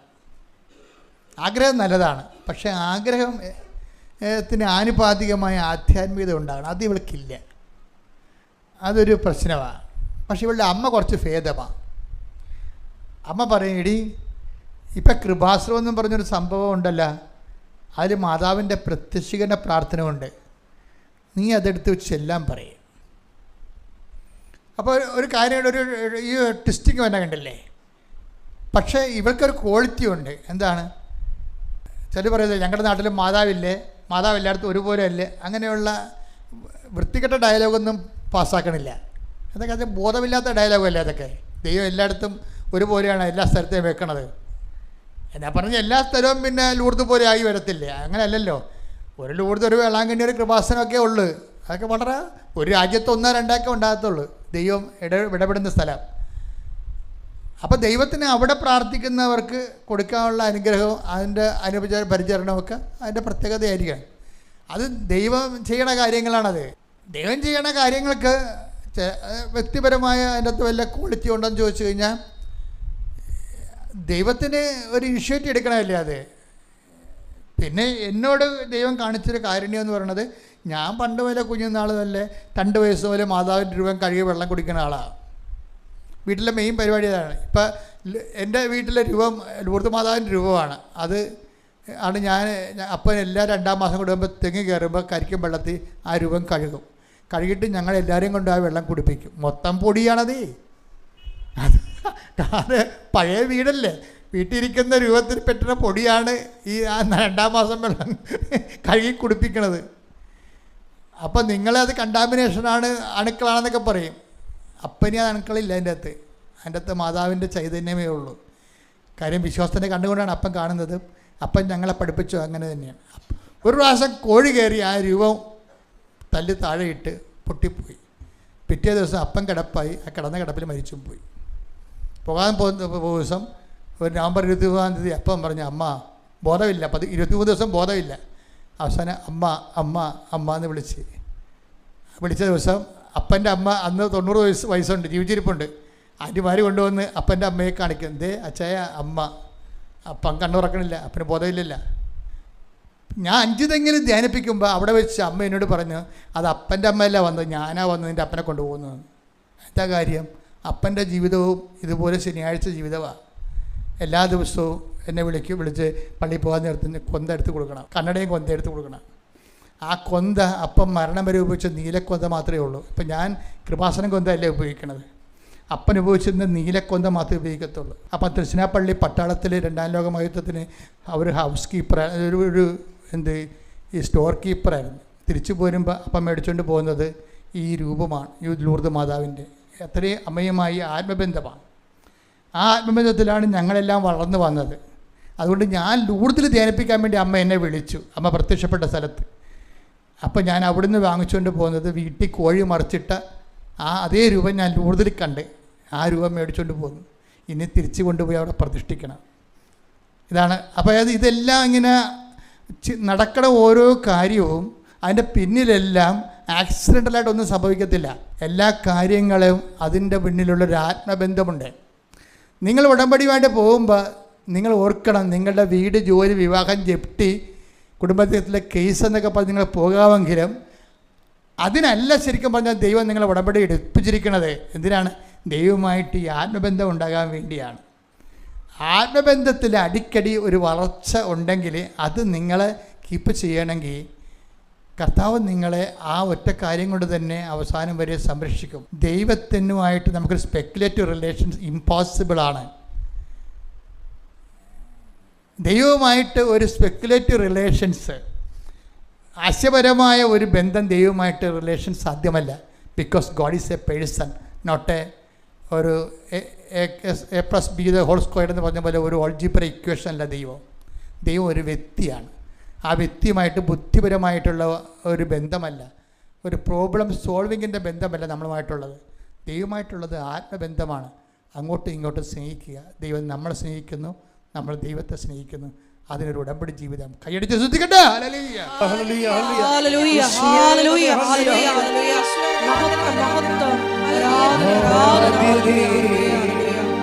പരിശുദ്ധനേ, പരമോന്നതാ യേശുവേ, ഒടയുന്നു ഞാൻ തിരുമുമ്പിലാ, അലിവോടെ നിന്നെ നോക്കണമേ.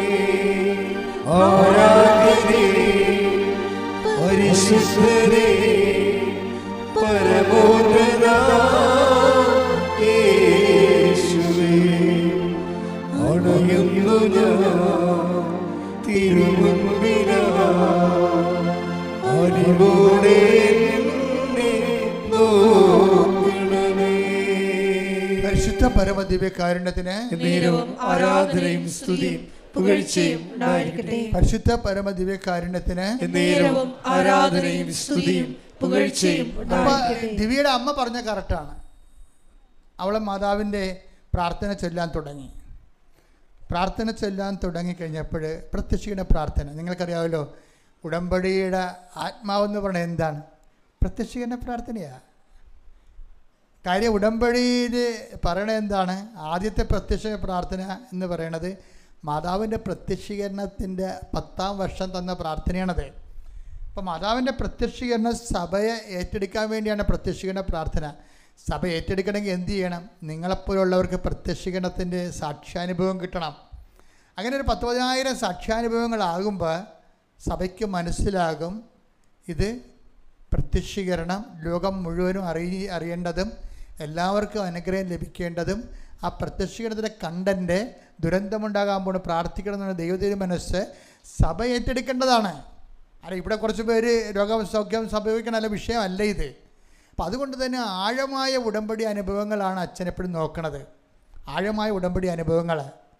അതുകൊണ്ടാണ് ഞാൻ നിങ്ങളെ എപ്പോഴും ശാസിക്കണം. എന്താ കാര്യം? നിങ്ങളുടെ ദുർമേധസ്സൊക്കെ വെട്ടിക്കളഞ്ഞിട്ട് കറക്റ്റ് ആ ഉടമ്പടിയിലേക്ക് നിങ്ങൾ എടുത്തു വെക്കപ്പെടുകയും ഉടമ്പടി ചെയ്തിട്ട് നിലവാരമുള്ള ഞെട്ടിപ്പിക്കുന്ന ഉടമ്പടി ഇടപെടലുകൾ ദൈവം നടത്തണം. ഇന്ന് വരെ ഈ പ്രത്യക്ഷീകരണത്തിന് ആനുപാതികമായ ഒരു ദൈവിക ഇടപെടൽ ഉണ്ടായിട്ടില്ല. അവർ നക്കാപ്പിച്ച അനുഗ്രഹത്തിനും വീട് പോയി ജോലി പോയി വെള്ളം കയറി എന്നൊക്കെ പറഞ്ഞുകൊണ്ട് യേശുവേ സ്തോത്രം, വീട് കിട്ടി, ജോലി കിട്ടി, PR കിട്ടി, യേശുവേ സ്തോത്രം എന്നൊക്കെ പറഞ്ഞുകൊണ്ടുള്ള ചെറിയ കലാപരിപാടി അല്ലാതെ വേറെ ഒരു 50% ആൾക്കാരും പ്രത്യക്ഷീകരണത്തെ അഡ്രസ്സ് ചെയ്യണില്ല. പക്ഷെ പ്രത്യക്ഷീകരണത്തെ അഡ്രസ്സ് ചെയ്യുന്ന ഒരു തലമുറ ഇവിടെ വരും. പ്രത്യക്ഷീകരണത്തെ അഡ്രസ്സ് ചെയ്തുകൊണ്ട് ദുരന്തമുണ്ടാകാൻ പ്രാർത്ഥിക്കണമെന്ന് പറഞ്ഞ അമ്മയുടെ പ്രത്യക്ഷീകരണ സന്ദേശം ലോകത്ത് സഭയെ കൊണ്ട് ഏറ്റെടുപ്പിക്കുന്ന യഥാർത്ഥ അഭിഷിക്തർ ഉടമ്പടിയിൽ വരും. എന്താ കാരണം വെച്ച് കഴിഞ്ഞാൽ അതിലേക്ക് ഉള്ള ഒരുക്കപ്പെടലും നമ്മൾ കാണുന്നുണ്ട്. ചില ആൾക്കാരുടെ സാക്ഷ്യങ്ങൾ കേൾക്കുമ്പോൾ മനസ്സിലാകും അടുത്ത തലമുറ ഇതിനേക്കാൾ യഥാർത്ഥ ഉടമ്പടിയുടെ ആത്മാവിലേക്ക് പ്രവേശിച്ചുകൊണ്ട് പ്രത്യക്ഷീകരണത്തിൻ്റെ ദൈവ വെളിച്ചം കാണിക്കുന്ന സാക്ഷ്യങ്ങൾ പറയുമെന്ന്. അപ്പം അതിനുവേണ്ടിയാണ് ഞാൻ എപ്പോഴും നിങ്ങളെ ആധ്യാത്മികമായിട്ട് ഒരുക്കണത്. വിശ്വാസം എന്ന് പറയുന്നത് ഒരു മനുഷ്യൻ ദൈവ സ്വഭാവത്തിലേക്ക് കൺവേർട്ട് ചെയ്യുന്നതിന് ഉപയോഗിക്കുന്ന ടൂള് മാത്രമാണ്. Faith is only an instrument that make us holy and divine people. ദൈവ സ്വഭാവത്തിലേക്ക് നമ്മൾ ഒരുക്കുന്ന ഒരു ടൂളാണ്. അത് ഒരുക്കുന്ന അനുസരിച്ച് വിശ്വാസത്തിൻ്റെ പേരുകൾ ദൈവം മാറ്റിക്കൊണ്ടേയിരിക്കും. വിശ്വാസത്തെ സുഹൃതം കൊണ്ടും, സുഹൃത്തത്തെ ജ്ഞാനം കൊണ്ടും, ജ്ഞാനത്തെ ആത്മസംയമനം കൊണ്ടും, ആത്മസംയമനത്തെ ക്ഷമ കൊണ്ടും, ക്ഷമയെ ഭക്തി കൊണ്ടും, ക്ഷമയെ ഭക്തി കൊണ്ടും, ഭക്തിയെ സഹോദര സ്നേഹം കൊണ്ടും, ഭക്തിയെ സഹോദര സ്നേഹം കൊണ്ടും, സഹോദര സ്നേഹത്തെ ഉപവി കൊണ്ടും സമ്പൂർണ്ണമാക്കാൻ നന്നായി ഉത്സാഹിക്കുവിൻ. അപ്പൊ വിശ്വാസത്തെ സമ്പൂർണ്ണമാക്കുന്ന ഘടകങ്ങളാണ് എന്തൊക്കെയാണ്? 2 പത്രോസ് 1:5 വിശ്വാസത്തെ സമ്പൂർണ്ണമാക്കുന്ന ഘടകങ്ങൾ എന്തൊക്കെയാണ്? വിശ്വാസത്തെ സുഹൃതം കൊണ്ടും, സുഹൃതത്തെ ജ്ഞാനം കൊണ്ടും, ജ്ഞാനത്തെ ആത്മസംയമനം കൊണ്ടും, ആത്മസംയമനത്തെ ക്ഷമ കൊണ്ടും, ക്ഷമയെ ഭക്തി കൊണ്ടും, ഭക്തിയെ ഉപവി കൊണ്ടും സമ്പൂർണ്ണമാക്കുവിൻ. അപ്പോൾ ഉപവി എന്ന് പറഞ്ഞാൽ എന്താണ്? അപ്പോഴേ വിശ്വാസം തന്നെയാണ്. അതിൻ്റെ സമ്പൂർണ്ണമാക്കപ്പെട്ട വിശ്വാസ രൂപമാണ് ഉടമ്പടി ക്ഷമയെന്ന് ഉപവി എന്ന് പറയണത്. അപ്പോഴേ ഇത് സമ്പൂർണ്ണമാകുമ്പോഴേ ഉടമ്പടി ജീവിതമാണ് വിശ്വാസത്തെ സമ്പൂർണ്ണമാക്കുന്നത്. മനസ്സിലായില്ലേ? കാര്യം ഇതെല്ലാം ഈ ജ്ഞാനവും ഈ ഉപവിയും ഈ ക്ഷമയും അതുപോലെ തന്നെ ആത്മസംയമനവും അതുപോലെ തന്നെ പരസ്പര സ്നേഹവും എല്ലാം ഒത്തിണങ്ങിയ സമ്പൂർണ്ണ ദൈവിക പദ്ധതിയാണ് ഉടമ്പടി. ഉടമ്പടി സത്യസന്ധമായ ഒരു മനുഷ്യൻ്റെ അടുത്ത് ഇൻവെസ്റ്റ് ചെയ്ത് കഴിഞ്ഞാൽ വിശ്വാസം അതിൻ്റെ സമ്പൂർണ്ണ വളർച്ച നിന്നിൽ പ്രാപിക്കും. ശ്രദ്ധിക്കട്ടെ. ഹല്ലേലൂയ, ഹല്ലേലൂയ, ഹല്ലേലൂയ, ഹല്ലേലൂയ, ആരാധന, ദൈവപിതാവേ നന്ദി, ദൈവപിതാവേ മഹത്വം, ദൈവപിതാവേ ആരാധന.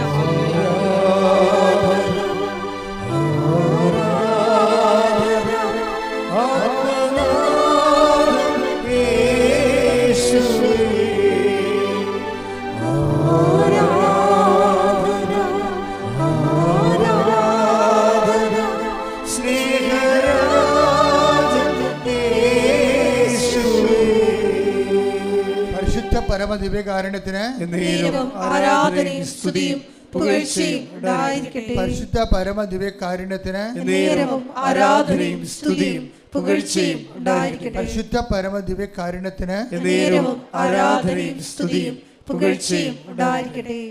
ഈ ഇത്രയും തിയററ്റിക്കൽ നോളജിന് പ്രാക്ടിക്കൽ ആപ്ലിക്കേഷനായിട്ടാണ് ദിവ്യ എന്ന് പറയുന്ന സാക്ഷ്യം അവതരിപ്പിക്കപ്പെടുന്നത്. ഇപ്പം ദിവ്യയുടെ വിഷയം അമ്മ എന്താ പറഞ്ഞത്? നീ പ്രത്യക്ഷീകരണ പ്രാർത്ഥന ചെല്ലും, മാതാവ് നിൻ്റെ ജീവിതത്തിൽ ഇടപെടുമ്പോൾ ഹെവി വെയിറ്റാണ് സംഭവം. കാര്യം ഇവർക്ക് ജീവനമേ ഉള്ളൂ. അപ്പം 15 ലക്ഷം കടമുണ്ട്, അനിയത്തിയെ പഠിപ്പിക്കണം. ഇനി ഇവൾക്ക് പഠിക്കേണ്ട സംഭവമാണ്. ജർമ്മനി പോകണമെന്നുണ്ടെങ്കിൽ പഠിക്കേണ്ടത് BSc നേഴ്സിങ്ങിനാണ്. അതുപോലെ തന്നെ ഈ BSc നേഴ്സിങ്ങിന് പഠിക്കുമ്പോൾ തന്നെ ജർമ്മനും പഠിക്കണം. അപ്പോൾ ഇത് പഠിക്കാനുള്ള ആഗ്രഹമുണ്ട്, പക്ഷേ പഠിക്കാനുള്ള കാശില്ല. ഈ പ്രത്യക്ഷീകരണ പ്രാർത്ഥനയാണ് നമുക്ക് ആകപ്പാടെയുള്ള ആസ്തിയുള്ളത്. ഈ പ്രത്യക്ഷീകരണ പ്രാർത്ഥന ചൊല്ലിക്കൊണ്ടിരിക്കുന്ന സമയത്ത് നമുക്കൊരു വിൻഡോ ഓപ്പൺ ചെയ്ത് കിട്ടും. ദൈവാനുഗ്രഹത്തിൻ്റെ ഒരു ജനൽ തുറന്ന് കിട്ടും. അപ്പോൾ ദൈവാനുഗ്രഹത്തിൻ്റെ ജനൽ എന്ന് പറയണത് ഈ GNM പോസ്റ്റ് PSc പഠിക്കാനുള്ള ഒരു ചാൻസാണ്. പോസ്റ്റ് PSc പഠിക്കാനുള്ള ചാൻസ്. ആ പോസ്റ്റ് PSc പഠിക്കാൻ പെട്ടെന്നൊരു ത്രെഡ് കിട്ടി. ഇവൾ പോസ്റ്റ് PSc പഠിക്കാൻ തുടങ്ങും. അങ്ങനെ പഠിക്കാൻ തുടങ്ങുമ്പോൾ എന്നാ പറ്റും? പിന്നീട് ഈ പ്രത്യക്ഷീകരണ പ്രാർത്ഥന ഇവൾ മറന്നുപോകും. അതാണ് വിഷയം. അത് എപ്പോഴും നമ്മൾ ശ്രദ്ധിക്കേണ്ട ഒരു വിഷയമാണ്. അതായത് മറ്റുള്ളവരെ അടിച്ചേൽപ്പിച്ച് കഴിഞ്ഞാൽ നമ്മൾ ചില സ്ഥലത്തൊക്കെ ഈ ഒട്ടിച്ചൊക്കെ വെക്കത്തില്ലേ, കാറ്റ് വരുമ്പോൾ പറന്നു പോകും. ഉടമ്പടി ഒട്ടിച്ച് വെക്കാൻ പറ്റത്തില്ല. കാറ്റ് വരുമ്പോൾ പറന്നു പോകും. ഒരു കാറ്റ് വന്നാൽ മതി. ഉടമ്പടി അമ്മ ഒട്ടിച്ച് വെച്ച് ഇവളുടെ ജീവിതത്തിൽ നീ പ്രത്യക്ഷീകരണ പ്രാർത്ഥന ചെല്ല എന്ന് പറഞ്ഞു. പക്ഷേ പഠിത്തം തുടങ്ങിയപ്പോൾ തന്നെ പ്രത്യക്ഷീകരണ പ്രാർത്ഥന മുടങ്ങി. 5:30 എഴുന്നേക്കാനൊന്നും പറ്റണില്ല കക്ഷിക്ക്. ഇവിടെ തന്നിരിക്കുന്ന പ്രശ്നം എന്ത്? 5:30 എന്ന് പറയുന്നത് ടൈമാണ്. അതിന് നല്ല ഇൻവെസ്റ്റ് ചെയ്തില്ലെങ്കിൽ എഴുന്നേക്കാൻ പറ്റത്തില്ല. 5:30 പ്രാർത്ഥന നിങ്ങൾ 6:00 ചെല്ലിട്ട് കാര്യമില്ല. It is ക്യാൻസൽഡാണ്. 5:30 പ്രാർത്ഥന 5:30 തന്നെ ചെല്ലണം. അമ്മ ആദ്യം പറഞ്ഞു. അപ്പം നിങ്ങളുടെ രീതിയിൽ ടൈം മാറ്റാൻ പറ്റത്തില്ല. ഉടമ്പടിയുടെ ഒരു കാര്യവും, ഉടമ്പടി കൃപാസനത്തിന് അമ്മ നൽകിയിട്ടുള്ള സ്വർഗീയമായ വെളിപാടുകളാണ്. അത് നിങ്ങളെ പരിച്ചാളികൾ കൊണ്ട് വീട്ടിൽ പോയിച്ച് അതൊക്കെ മാറ്റാനൊന്നും പറ്റത്തില്ല. അതിൻ്റെ ഒരു സാധനം മാറ്റാൻ പറ്റത്തില്ല. 5:30 എന്ന് പറഞ്ഞ ഒരു ടൈം ഉണ്ടെന്നെങ്കിൽ ഈ സംഭവം ഉടമ്പടിയുടെ പ്രാർത്ഥന നടക്കുന്നതാണ്. അല്ല 5:30 6:00 ഇല്ലാൽ മതി, 5:30 ഇല്ല 6 മണിക്ക് ഇല്ലാൽ മതി, ഒരു പണി നടക്കത്തില്ല. ആ ടൈം പോയാൽ ആ പ്രാർത്ഥന ക്യാൻസൽഡാണ്. അതെപ്പോഴും കാര്യം അതിന് നല്ല പെയിൻ എടുക്കണം. നല്ല പെയിൻ എടുത്തില്ലെങ്കിൽ 5:30 എല്ലാം പറ്റത്തില്ല. പ്രാർത്ഥന അല്ല പ്രശ്നം, അവിടുത്തെ ടൈമാണ് പ്രശ്നം. പ്രാർത്ഥനയേക്കാൾ പ്രശ്നം ടൈമാണ്. പ്രാർത്ഥന ആർക്കാണ് ചെല്ലാൻ പറ്റാത്തത്? പക്ഷേ ആ ടൈമിൽ എഴുന്നേറ്റ് ചെല്ലണം. അതിൻ്റെ ഡിസിപ്ലിനാണ് അതിൻ്റെ. അത് നിങ്ങൾ തെറ്റിക്കരുത്. ഇവൾ സമയം തെറ്റിച്ചു. ഇവളുടെ എല്ലാ സമയവും മാതാവ് ഓപ്പൺ ചെയ്ത ഡോറെല്ലാം മാതാവ് അടച്ചു. നിങ്ങൾ അടച്ചു കഴിഞ്ഞാൽ ഒരു കുഴപ്പമുണ്ട്. അമ്മയുടെ ഡോർ അടക്കും. അതാണ് എൻ്റെ വിഷയം. അതാണ് കയ്യെ നനയാതെ മീൻ പിടിക്കാമെന്ന് ആരും വിചാരിക്കരുത്. നടക്കത്തില്ല. നിങ്ങൾക്ക് അവന് പറ്റിപ്പ് പരിപാടി ജനിച്ച കാലം മുതൽ ഉള്ളതാണ്, പക്ഷെ അത് ഉടമ്പടിയിൽ അഭ്യാസം കാണിക്കരുത്. പറ്റിപ്പ് പരിപാടി ജനിച്ച കാലം മുതൽ ഉള്ളതായിരിക്കും ചിലപ്പോൾ, പക്ഷെ ഉടമ്പടിയിൽ അഭ്യാസം കാണിക്കരുത്. വെറുതെ വന്ന്, അതാണ് ഞാൻ പറഞ്ഞത്, ആലപ്പുഴ വന്ന് പണി മേടിക്കരുത്. എല്ലാം കുളമായി ഇവിടെ പഠിപ്പുമൊക്കെ കുലച്ച് എല്ലാം തീർന്നു. വീണ്ടും ഈ എണി പാമ്പ് കളിയിൽ പാമ്പ് കൊത്തി രണ്ടേ കൊണ്ടുവന്ന് വെച്ച്. പിന്നെയും കുറച്ച് കഴിയുമ്പോൾ അമ്മ ഇവളെ പറയും, എടി അമ്മയുടെ പ്രത്യക്ഷയുടെ പ്രാർത്ഥന നീ ഉഴപ്പിയല്ലേ, അതാണിപ്പോൾ എല്ലാം കൂപ്പ് കുത്തിയിരിക്കണത്, രണ്ടാമത് തുടങ്ങിയതെന്ന് പറഞ്ഞു. ഇവളെ പൈസക്കേട് നല്ല കൊച്ചാണ്, കുഴപ്പക്കാര്യത്തൊന്നുമല്ല. പക്ഷേ ഉഴപ്പ്, ആത്മീയ കാര്യങ്ങളൊക്കെ ഉഴപ്പ് ആന്തരിക ബോധ്യമില്ലാത്തതുകൊണ്ട് ഉണ്ടാകുന്നതാണ്. ആത്മീയ കാര്യങ്ങളൊക്കെ ഉഴപ്പ് ആന്തരിക ബോധ്യമില്ലാത്തതുകൊണ്ട് ഉണ്ടാകുന്നതാണ്. അടിച്ചേൽപ്പിച്ച ആത്മീയതയ്ക്ക് ഉണ്ടാകുന്നൊരു കുഴപ്പമാണത്.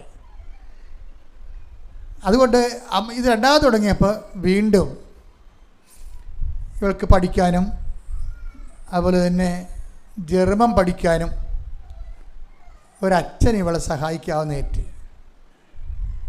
ഇവിടെ റിലേറ്റീവായിട്ടുള്ളൊരു അച്ഛനാണ് വളരെ, പക്ഷേ ഇവർ തമ്മിൽ കണ്ടിട്ടില്ല, പഴയ ഡിസ്റ്റൻ്റ് റിലേറ്റീവാണ്. അച്ഛൻ ഇവളെ സഹായിക്കാവുന്ന ഏറ്റു. അങ്ങനെ അച്ഛൻ ചിലവെല്ലാം മുടക്കി ഇവളെ പഠിപ്പിച്ചുകൊണ്ടിരിക്കുകയാണ്. അപ്പോൾ നിങ്ങൾക്ക് മനസ്സിലായില്ലേ ഇപ്പോൾ അച്ഛനൊക്കെ ഇപ്പോൾ എങ്ങനെയാണ് പ്രത്യക്ഷപ്പെട്ടത്? അമ്മയുടെ അടുത്ത് എല്ലാ കക്ഷികളും ഉണ്ട്. നമ്മൾ ഈ അഭ്യാസം കാണിച്ചിട്ടാണ് നമ്മുടെ തന്നെ പുതിയകാലം നമ്മൾ തന്നെ വെട്ടുകയാണേ. അമ്മയുടെ അടുത്ത് എല്ലാ കക്ഷികളും ഉണ്ട്. ഓരോരോ സമയത്ത് നിന്നെ സഹായിക്കാൻ പറ്റിയ കാര്യങ്ങളെല്ലാം അമ്മയ്ക്കറിയാം. പക്ഷെ നമ്മുടെ കയ്യിൽ ഈ ഫ്രോഡ് പരിപാടി ഉള്ളത് കാരണം ഈ ഫ്രോഡ് ആൾക്കാർക്ക് ഒന്നും ദൈവത്തിൻ്റെ ഒരു പ്രശ്നം, ഈ ഏറ്റവും മോസ്റ്റ് മോഡേൺ കമ്പ്യൂട്ടർ പോലെയാണ്. ഒരു എറർ വന്നാൽ ഷട്ട് ഡൗൺ ആയി പോകും. നിനക്ക് ഒരിക്കലും ഒരു ഫ്രോഡ് പാർട്ടിക്ക് ദൈവമായിട്ട് മുന്നോട്ട് പോകാൻ പാടായിരിക്കും. ഭയങ്കര ജാഗ്രത വേണം. ഇതിനകത്ത് വല്ല ഫ്രോഡ് പരിപാടിയും കയറുന്നുണ്ടോ? ഒന്നാമത്തിൽ മറ്റുള്ള ദൈവമായിട്ട് ഇടപെടുമ്പോൾ ശ്രദ്ധിക്കേണ്ടത്, ദൈവത്തിന് ഭാവി വർത്തമാനം പോലെ കാണാവുന്നത് കാരണം ഭാവിയിലും നീ ഉഴപ്പുമ്പോഴും ഇപ്പോഴത് കയറി വരിവിടെ. അതാണ് പ്രശ്നം. നീ ഇതെല്ലാം കഴിഞ്ഞ് ജോലിയും കിട്ടി നിൻ്റെ വഴിയെ പോയി ആരെങ്കിലും വിശ്വാസമില്ലാത്തവനൊക്കെ പ്രേമിച്ച് നീ കല്യാണം കഴിച്ച് വിശ്വാസമില്ലാത്ത കുഞ്ഞുങ്ങളെ ജനിപ്പിച്ച്, ഇതൊക്കെ ദൈവത്തിന് ഇപ്പം അറിയാം. അതാണ് പ്രശ്നം. അതാണ് ഭയങ്കര. നിങ്ങൾ ഭാവി വരെ ഇൻഷുർ ചെയ്തുകൊണ്ട് വേണം ആത്മീയതയിലേക്ക് വരാൻ. അല്ലാതെ ഇന്നിപ്പോൾ കാര്യം കാണാൻ വേണ്ടി ദൈവത്തിൻ്റെ കാലിൽ പിടിച്ചേക്കാം, എന്നിട്ട് ഞാൻ രക്ഷപ്പെട്ട് കഴിയുമ്പോൾ പിശാചിൻ്റെ കാലിൽ പിടിക്കാമെന്നൊക്കെ വിചാരിച്ചാൽ ഈ ഫ്രോഡ് പരിപാടിക്ക് ദൈവം നടക്കത്തില്ല. അതുകൊണ്ട് നിങ്ങൾക്ക് ചെയ്യാനുള്ളൊരു പ്രശ്നം, നിങ്ങളുടെ ഭാവി ജീവിതത്തിൻ്റെ കുറിച്ച് നിങ്ങൾക്ക് സുവിശേഷ വിഹിതവും വിശ്വാസപരവുമായ ഒരു നിലപാടെടുക്കണം. വിശ്വാസത്തിന് വിരുദ്ധമായ എൻ്റെ മരണം വരെ ഞാനൊന്നും ചെയ്യത്തില്ലെന്ന് ദൈവത്തോട് പറയണം. അതാണ് ഉടമ്പടി എന്ന് പറയുന്നത്. ഉടമ്പടിക്കുള്ളിലെ ഉടമ്പടി. ഇപ്പം നിങ്ങൾ ഉടമ്പടി ചെയ്തിട്ടുണ്ടെങ്കിലും നിങ്ങളുടെ മനസ്സിൽ നിങ്ങൾ പറയണം, ദൈവമേ ഇതെല്ലാം ഉടമ്പടിയുടെ കാലം കഴിഞ്ഞാലും വിശ്വാസത്തിന് വിരുദ്ധമായി ഞാനൊരു ജീവിതം ആരുമായിട്ടും ജീവിക്കത്തില്ല എന്ന് ദൈവത്തോട് നിങ്ങൾ നേരത്തെ ഒരു ഇൻറ്റേർണൽ അൺസീൻ കവനൻ്റ് ചെയ്യണം. അത് കാര്യം ദൈവം നിങ്ങൾ ചെയ്തില്ലെങ്കിലും ദൈവം അത് നിരീക്ഷിക്കുന്നുണ്ട്. ചില പെൺപിള്ളേരൊക്കെ ഇവിടെ വന്ന് അച്ഛനെ കാണുന്നല്ലേ, അപ്പോൾ ഇത് ഈ പരീക്ഷയുടെ തലയെ കൈവെക്കുമ്പോൾ തന്നെ എനിക്കറിയാം ഇത് പൊട്ട ജീവിതത്തിലുള്ള ആളാണ്, ചുമ്മാ ഇപ്പോഴത്തെ കാര്യത്തിന് വേണ്ടി വന്നിരിക്കുകയാണ്. ഞാൻ ആ പിശാചിനോട് മിണ്ടത്തില്ല ഒരിക്കലും. എന്താ കാര്യം? ഇവൾ ദൈവത്തെ സോപ്പിട്ട് തൽക്കാലത്തുള്ള കാര്യം അടിച്ചു മാറ്റാൻ വന്നിരിക്കുകയാണ്. ഇവളുടെ ആത്മാവ് ഇവൾ പിശാചിനെ കൊടുത്തിട്ട് വിശ്വാസരാഹിത്യമുള്ള ബന്ധവുമായിട്ട് ജീവിക്കുകയാണ്. അതൊക്കെ എനിക്കറിയാം. അപ്പോൾ പക്ഷേ എന്ത് ചെയ്യാനാണ്? അത്ര വന്ന് പെട്ടില്ലേ, അപ്പോൾ ജസ്റ്റ് തൊട്ട് വിടും, അത്രയേ ഉള്ളൂ. അപ്പം നിങ്ങൾ ഓർക്കരുത്, നിങ്ങളുടെ ഈ കള്ളത്തരമൊക്കെ ഒന്നും ദൈവം കണ്ടുപിടിക്കണില്ല. നിങ്ങളുടെ എല്ലാ പോക്രിത്തരത്തിനും ദൈവം കുടയും പിടിച്ച് നടക്കണമെന്ന് വിചാരിക്കരുത്. അതുകൊണ്ട് തന്നെ വളരെ ശ്രദ്ധിച്ച് വേണം ദൈവമായിട്ടുള്ള ഉടമ്പടി ജീവിതം എന്ന് പറയുമ്പോൾ ഉടമ്പടിക്ക് പുറത്ത് മറ്റൊരു അൺസീൻ ഉടമ്പടി നിങ്ങൾ ഉണ്ടാക്കണം. ഉടമ്പടിക്ക് പുറത്ത് അങ്ങനെ ഉണ്ടാക്കിയില്ലെന്നുണ്ടെങ്കിൽ അതിൻ്റെ ബലക്ഷയം ഈ ഉടമ്പടിയെ കയറി പിടിക്കും. ഇപ്പം എന്നാ പറ്റിയത്? കർത്താവിൻ്റെ കയ്യിൽ ആളുകൊണ്ട് അർത്ഥമുണ്ട്, എപ്പോൾ കൊടുക്കണമെന്നറിയാം, എങ്ങനെ കൊടുക്കണമെന്നറിയാം. പക്ഷെ നമ്മൾ മേടിക്കത്തില്ലല്ലോ. നമ്മുടെ ഫ്രോഡ് പരിപാടിയും സ്വഭാവം കാരണം വാങ്ങിക്കാൻ അനുവദിക്കരുത്. കുറച്ച് സമയത്ത് ഇങ്ങനെ ഉശിരോടുകൂടി പ്രാർത്ഥിച്ചും പത്രം കൊടുത്തൊക്കെ നടക്കും. 2 ആഴ്ച കഴിയുമ്പോൾ ശങ്കരൻ പിന്നെയും തെങ്ങെ തന്നെ, പ്രാർത്ഥനയും കുറഞ്ഞ് പിന്നെ ഉറക്കമായി, പിന്നെ എഴുന്നേറ്റ് വരുമ്പോൾ തന്നെ 7 മണിയായി, തീർന്ന്. അപ്പം അങ്ങനെ വരുമ്പോൾ എപ്പോഴും ഈ വിഷയത്തിൽ നമുക്ക് വ്യക്തമായ ഒരു ഡിസിപ്ലിൻ ലൈഫ് നമ്മൾ ആദ്യം ദൈവമായിട്ടുള്ള റിലേഷൻ ഉറപ്പ് വരുത്തണം. ഇത് ഉടമ്പടിയിലെ സീരിയസ് വിഷയമാണ്. കാര്യം മുന്തിയ നിലവാരമുള്ള സാക്ഷ്യാനുഭവങ്ങൾ തരാൻ ദൈവം തയ്യാറാണ്, പക്ഷെ മേടിക്കാൻ നമ്മൾ തയ്യാറല്ല. അതാണ് ഞാൻ പലപ്പോഴും കണ്ടുമുട്ടുന്ന ഒരു ദുരന്തമായ സത്യം. തരാൻ ദൈവം തയ്യാറാണ്, പക്ഷെ വാങ്ങിക്കാൻ നമ്മൾ തയ്യാറല്ല. കാര്യം അതിനകത്ത് ഇൻവെസ്റ്റ്മെൻ്റ് ഉണ്ട്. പിന്നെയും ദിവ്യ പഴയതുപോലെ ഭംഗിയായിട്ട് തിരിച്ച് ദൈവത്തിലേക്ക് വരും. അവൾ വന്ന് ഉടമ്പടി എടുക്കും, ഇവിടെ വന്ന് ഉടമ്പടി എടുക്കും. ഉടമ്പടി എടുത്ത് കഴിയുമ്പോഴാണ് ഇവൾക്ക് പുതിയ വാതിൽ തുറന്നു കൊടുക്കുന്നത്. എങ്ങനെയാണ്? ജർമ്മൻ പഠിക്കാൻ, ഫ്രീ ആയിട്ട് പഠിക്കാൻ വേണ്ടി, അതുപോലെ തന്നെ പോസ്റ്റ് PhD പഠിക്കാൻ വേണ്ടി സ്പോൺസർ ആകണത്. പക്ഷേ ആ സ്പോൺസർ ആകണമെങ്കിലും ഈ ഉടമ്പടി പിന്നീട് ആൾ പിന്നെ പതുക്കെ ഉഴപ്പും. ഉടമ്പടി എടുത്തിട്ട് ഉഴപ്പും. ഉടമ്പടി എടുത്തിട്ട് ഉഴപ്പിക്കുമ്പോൾ എന്നാ പറ്റണമെന്നറിയാമോ? നിങ്ങളെപ്പോഴും ഉള്ള വിഷയം എന്ന് പറയണത്, നമ്മൾ ഒരു കാര്യം നടന്നു കഴിഞ്ഞാൽ പിന്നെ നമ്മൾ ഇപ്പോൾ ഒരു അത്യാവശ്യം നമ്മളെ തിരക്കി നമ്മൾ ഇങ്ങനെ വറയിട്ടോണ്ടിരിക്കണം വിചാരിച്ചോ. അപ്പോൾ വറയിട്ടോണ്ടിരിക്കുന്ന സമയത്ത് ഉള്ളിയും കടുകിട്ട്, പക്ഷെ ചട്ടകം കാണാനില്ല. നമ്മൾ വറയിട്ടോണ്ടിരിക്കുകയാണ്. എണ്ണയിട്ട്, എണ്ണയ്ക്ക് സ്റ്റവ് കൊടുത്ത് അതിന് കടുകിട്ട് പിന്നെ ഉള്ളിയിട്ട് എന്ന് ഇരിക്കുമ്പോൾ സമയത്ത് അയ്യോ ചട്ടകം എന്തെന്ന് തിരക്കും, ചട്ടകം കാണാനില്ല. പിന്നെ അവിടെ കിടന്ന് കാറിക്കൂവി ലോകം മുഴുവനും പുളർന്ന് ചട്ടകം എവിടുന്നെങ്കിലും ഒപ്പിച്ചെടുക്കും. 2 ഇളക്കിളക്കിയിട്ട് പിന്നെ ചട്ടകം എവിടെ വെക്കണത് ആ ബോധമില്ല, ചട്ടകം പോയി. അടുത്ത വറയിടുമ്പോഴാണ് ചട്ടകം തിരക്കണത്. പിന്നെ ഈ മന്ദബുദ്ധിയുടെ പ്രശ്നം അതാണ്. കാര്യം ആ കാര്യം കണ്ടു കഴിഞ്ഞാൽ പിന്നെ ഇവർ ചട്ടകം ഡിസ്പോസ് ചെയ്യും. ചട്ടകം എവിടെ വെച്ചെന്ന് ഇവർക്ക് അറിയാൻ പറ്റില്ല. അവർ ചോറും വിളമ്പി ആ പാത്രം കഴിയൊക്കെ വെച്ച് പിന്നെയും ഒരു പ്രശ്നം വരുമ്പോഴാണ് അയ്യോ ചട്ടകം എന്തേന്ന് തിരക്കണത്. അതുപോലെയാണ് പലപ്പോഴും ഉടമ്പടിക്ക് സംഭവിക്കുന്നത്. ഓരോ വിഷയം നേടിക്കഴിയണവരെ ആക്രാന്തം കാണിച്ച് കർത്താവിൻ്റെ കൂടെ നിൽക്കും. നേടിക്കഴിഞ്ഞ് കഴിയുമ്പോൾ ഉടമ്പടി ഉപേക്ഷിക്കും. പിന്നെ കുർബാനയില്ല, കുമ്പസാരമില്ല, അതുപോലെ തന്നെ ഉപയോഗപ്രവർത്തനങ്ങളില്ല, അതിനായ സന്ദർശനമില്ല. ഇങ്ങനെ പിന്നെയും സാധനം താഴേക്ക് വരും. എന്തെങ്കിലും പ്രശ്നം ഉണ്ടാകുമ്പോൾ പിന്നെയും എന്തെങ്കിലുമൊക്കെ കാണിച്ചു പോയിക്കോട്ടും. അപ്പോൾ ഇങ്ങനെ എല്ലാം കാണിച്ചു കൂട്ടുന്ന പരിപാടികളാണ് ഉള്ളത് ഉടമ്പടിയിൽ പലതും. പലർക്കും പറഞ്ഞ അബദ്ധം ദൈവത്തിനറിയാം. ഇതെല്ലാം കാണിച്ചു കൂട്ടുകയാണ്. എന്തൊക്കെ അടിച്ചു മാറ്റാൻ വേണ്ടി, ദൈവത്തിൻ്റെ എന്തൊക്കെ അടിച്ചു മാറ്റാൻ വേണ്ടി എന്തൊക്കെ കാണിച്ചു കൂട്ടുന്ന വരും. അല്ല, ആത്മബന്ധവും ആ ദൈവിക സ്വഭാവത്തിലേക്ക് ആ വ്യക്തി പ്രക്രിയപരമായിട്ട് വളർന്നു വരണത് ഒന്നും ഇല്ല സംഭവം. അതുതന്നെ ഇവക്കും സംഭവിച്ചത്. പക്ഷെ ഈ ഒറ്റ നടക്ക പോകത്തില്ല. റൈറ്റിങ് ഒരു പരീക്ഷ പോയി എഴുതി, ഗോവയിൽ പോയി എഴുതിയതാണ്. ഉടമ്പടി ഉഴപ്പി ഒരു പരീക്ഷ എഴുതിപ്പോയി, ഗോവയിൽ പോയി എഴുതി. 4 മൊഡ്യൂൾസാണ് ഉള്ളത്: റൈറ്റിങ്, സ്പീക്കിംഗ്, റീഡിങ്, ലിസണിങ്. പാവം 4നും തോറ്റ്, കാശും പോയി. 1 ലക്ഷം രൂപ വേണം ഇതൊക്കെ എഴുതിയൊക്കെ എടുക്കണമെങ്കിൽ. ഇങ്ങനെ തോക്കണതനുസരിച്ച് 1 ലക്ഷം പോയിക്കൊണ്ടിരിക്കും. ഇല്ലാത്ത വീട്ടിൽ നിന്ന് മാന്തി തീരുകയാണത്. അപ്പനും അമ്മയും രോഗിയായി. അപ്പോൾ ഒരേ കളിയും കച്ചവടം പോണ സംഭവമേ. എന്തെങ്കിലും ഒരു തൽക്കാലത്തേക്ക് ഇങ്ങനെ ചൂണ്ടയിട്ട് ചെറിയ മീൻ ഇട്ടിട്ട് വലിയ മീൻ പിടിക്കാമെന്നും പറഞ്ഞ് ചൂണ്ടയിടാൻ വേണ്ടിയാണ് ഈ ഉടമ്പടിക്ക് വരുന്നത് ചില ആൾക്കാർ വരുന്നത്. വലിയ മീൻ പിടിച്ചത് അവസാനം നിങ്ങളെയും കൊണ്ട് അത് പോകും. അതാണ് വിഷയം. അപ്പോൾ ബുദ്ധി മോശവ, അടിവലിവ ഒന്നും ഉടമ്പടി കാണിക്കരുത്. ദൈവത്തോടാണ്. എന്തെങ്കിലും നേടിയെന്ന് പറയുമ്പോൾ പിന്നെ പ്രാർത്ഥനയില്ല, ഉപവാസമില്ല, ആദ്യം കാണിച്ച തീഷ്ണതയില്ല. ഏറ്റവും വലിയ ഗതികേട് ദൈവം ഇത് നോക്കിക്കൊണ്ടിരിക്കണം എന്നാണ് പറയണത്. നിങ്ങൾ വിചാരിക്കണം ദൈവം നോക്കണില്ലെന്നാണ്. ദൈവം നോക്കിക്കൊണ്ടിരിക്കണം എന്ന് പറയണം. നിങ്ങളുടെ ആത്മീയ വളർച്ചയും തളർച്ചയും ദൈവം അസസ്മെൻറ്റ് ചെയ്യുന്നുണ്ട്. അതുകൊണ്ടാണല്ലോ ബൈബിൾ തീരാൻ നേരത്ത് ഇങ്ങനെ പറയണത്, നിനക്ക് മുമ്പുണ്ടായിരുന്ന സ്നേഹം ഇന്നില്ലെന്ന് പറയണില്ലേ? ഇടയ്ക്കിടയ്ക്ക് ഞാൻ പറയാറുണ്ട് അല്ലേ? വെളിപാട് 2 പറഞ്ഞ വായിച്ചേ. ശ്രുതികട ഹല്ലേലൂയ ഹല്ലേലൂയ ഹല്ലേലൂയ ഹല്ലേലൂയ. വെളിപാട് 2:4. വെളിപാട് 2:4. എങ്കിലും നിനക്കെതിരെ എനിക്കൊന്ന് പറയാനുണ്ട്. നിനക്ക് ആദ്യമുണ്ടായിരുന്ന സ്നേഹം നീ കൈവെടിഞ്ഞു. അതിനാൽ നീ ഏതവസ്ഥയിൽ നിന്നാണ് അധപ്പതിച്ചതെന്ന് ചിന്തിക്കുക. അനുദപിച്ച് ആദ്യത്തെ പ്രവർത്തികൾ ചെയ്യുക. ഏതവസ്ഥയിൽ നിന്നാണ് അധപ്പതനം എന്നാ വിളിക്കണത് ഈ സംഭവത്തിന്. ഉടമ്പടിയിൽ എന്തെങ്കിലും തരത്തിൽ നിനക്ക് പാളിച്ച പറ്റിയ ദൈവം അതിനെ വിളിക്കുന്ന പേര് അധപ്പതനമെന്നാണ്. ഈ അധപ്പതനിച്ച് വാദപ്പനിയും പിടിച്ച് പോയിരിക്കുന്ന പണ്ടാരത്തിന് ദൈവം തിരിഞ്ഞു നോക്കത്തില്ല. അധപ്പതിച്ച സാധനമാണത്.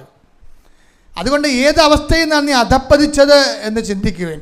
ആ അവസ്ഥ വീണ്ടെടുക്കേണ്ടി വരും. ഇപ്പം 3 4 തോറ്റില്ലേ, പിന്നെ ഇവളിനെ തോക്കും. 2 കൊല്ലം മൊത്തം തോക്കുമ്പോൾ കുടുംബം വെളുത്ത് വരും. പിന്നെ ഉടമ്പടി ഇവിടെ കറക്റ്റ് ചെയ്യും. ഇതിൻ്റെ ആവശ്യമില്ലേ. ഉടമ്പടി പോലെ ടൈം ഷോർട്ട് ചെയ്യണ ഒരു സംഭവം ലോകത്ത് ഇന്ന് വരെ ഇല്ല. ടൈം ഇങ്ങനെ തോറ്റ് ലാഗ് ചെയ്യുമ്പോൾ അർത്ഥം എന്താണ്? ആ ഉടമ്പടി ദൈവം അംഗീകരിച്ചിട്ടില്ലെന്നാണ്. എന്താണ് ഉടമ്പടിക്ക് പകരം എന്തോ ഉടായിപ്പാണ് ഇവൾ ചെയ്തിരിക്കണത്. പിന്നെ ഇവൾക്ക് ചില ആൾക്കാർ 3ാമത് പുതുക്കിയാലേ പഠിക്കത്തുള്ളൂ. അതാണ് ഞാൻ നിങ്ങളോട് പറയണത്. അച്ഛൻ്റെ ടോക്ക് നിങ്ങൾ എപ്പോഴും കേട്ടോണ്ടിരിക്കണമെന്ന്. അച്ഛൻ്റെ ടോക്ക് കേൾക്കാതെ വരുമ്പോഴാണ് പതുക്കെ ഈ കാര്യം അറിയാതെ പ്രത്യക്ഷീകരണ പ്രാർത്ഥനയും ഉപ്പത്തുള്ളിലുമായിട്ട് അവസാനിപ്പിക്കുന്നത്. ഒന്നും അറിയണില്ലല്ലോ, എങ്ങനെയാണ് ദൈവം പ്രവർത്തിക്കണമെന്ന് അറിയത്തില്ല. അത് 2 കാര്യങ്ങൾ ചെയ്യണം നിങ്ങൾ ഹോംവർക്കായിട്ട്. ഒന്ന്, ഉടമ്പടി ധ്യാനം കൂടണം എല്ലാ ചൊവ്വാഴ്ചയും. അത് ഷെയർ ചെയ്യണം. പിന്നെ എന്ത് ചെയ്യണം? പിന്നെ സാക്ഷ്യങ്ങൾ കേൾക്കണം, അത് ഷെയർ ചെയ്യണം. ദൈവത്തിന് എപ്പോഴും നമ്മൾ ദൈവത്തിൻ്റെ നമ്മൾ അക്കൗണ്ട് ലോസിൽ നിൽക്കരുത്. അക്കൗണ്ട് ക്ലിയർ ആയിരിക്കണം. അവിടെ വളരെ ഉത്തരവാദിത്തപ്പെട്ട ഒരു പരിപാടിയാണ് ഉടമ്പടി. ഇവൾ തോറ്റ് അവസാനം ഉടമ്പടി എല്ലാം കറക്റ്റ് ചെയ്യാൻ തുടങ്ങി. ഉപവി പ്രവർത്തനങ്ങൾ ചെയ്യാൻ തുടങ്ങി. അനാഥാലയങ്ങളിൽ പോകാൻ തുടങ്ങി. കുർബാന മുടക്കാതിരിക്കാൻ തുടങ്ങി. കുടുംബ പ്രാർത്ഥന കറക്റ്റ് ചെയ്ത് പ്രേക്ഷിത പ്രവർത്തനങ്ങൾ ചെയ്ത് എല്ലാം പിന്നീട് ഏത് അവസ്ഥയിൽ നിന്നാണ് അധപ്പതിച്ചത് എന്ന് ചോദിച്ചിട്ട് എന്താ ബൈബിൾ പറയണത്? നീ ആ അവസ്ഥയിലേക്ക് തിരിച്ചു വരണമെന്ന്. അതാണ് വിഷയം.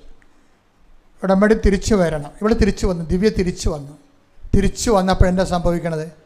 തിരിച്ചു വന്നപ്പോൾ അവൾ ഉടമ്പടിയുടെ പ്രയോഗങ്ങളെല്ലാം പഠിച്ചു. അപ്പോൾ ഉടമ്പടിയുടെ ക്ലാസ്സിൽ ഇവരുടെ ക്ലാസ്സിൽ പേന വരെ അവിടുന്ന് തരികയാണ്. നമ്മുടെ കയ്യിൽ ഒന്നും ഉണ്ടാകാൻ പാടില്ല. എന്നിട്ട് ഇവൾ ജീൻസിൻ്റെ പോക്കറ്റിൽ 2 തരി ഉപ്പെടുത്തിട്ട്, അപ്പോൾ ആളിപ്പോൾ വിശ്വാസത്തിലേക്കായി, ഉടമ്പടി വിശ്വാസ പ്രയോഗത്തിലേക്കായി.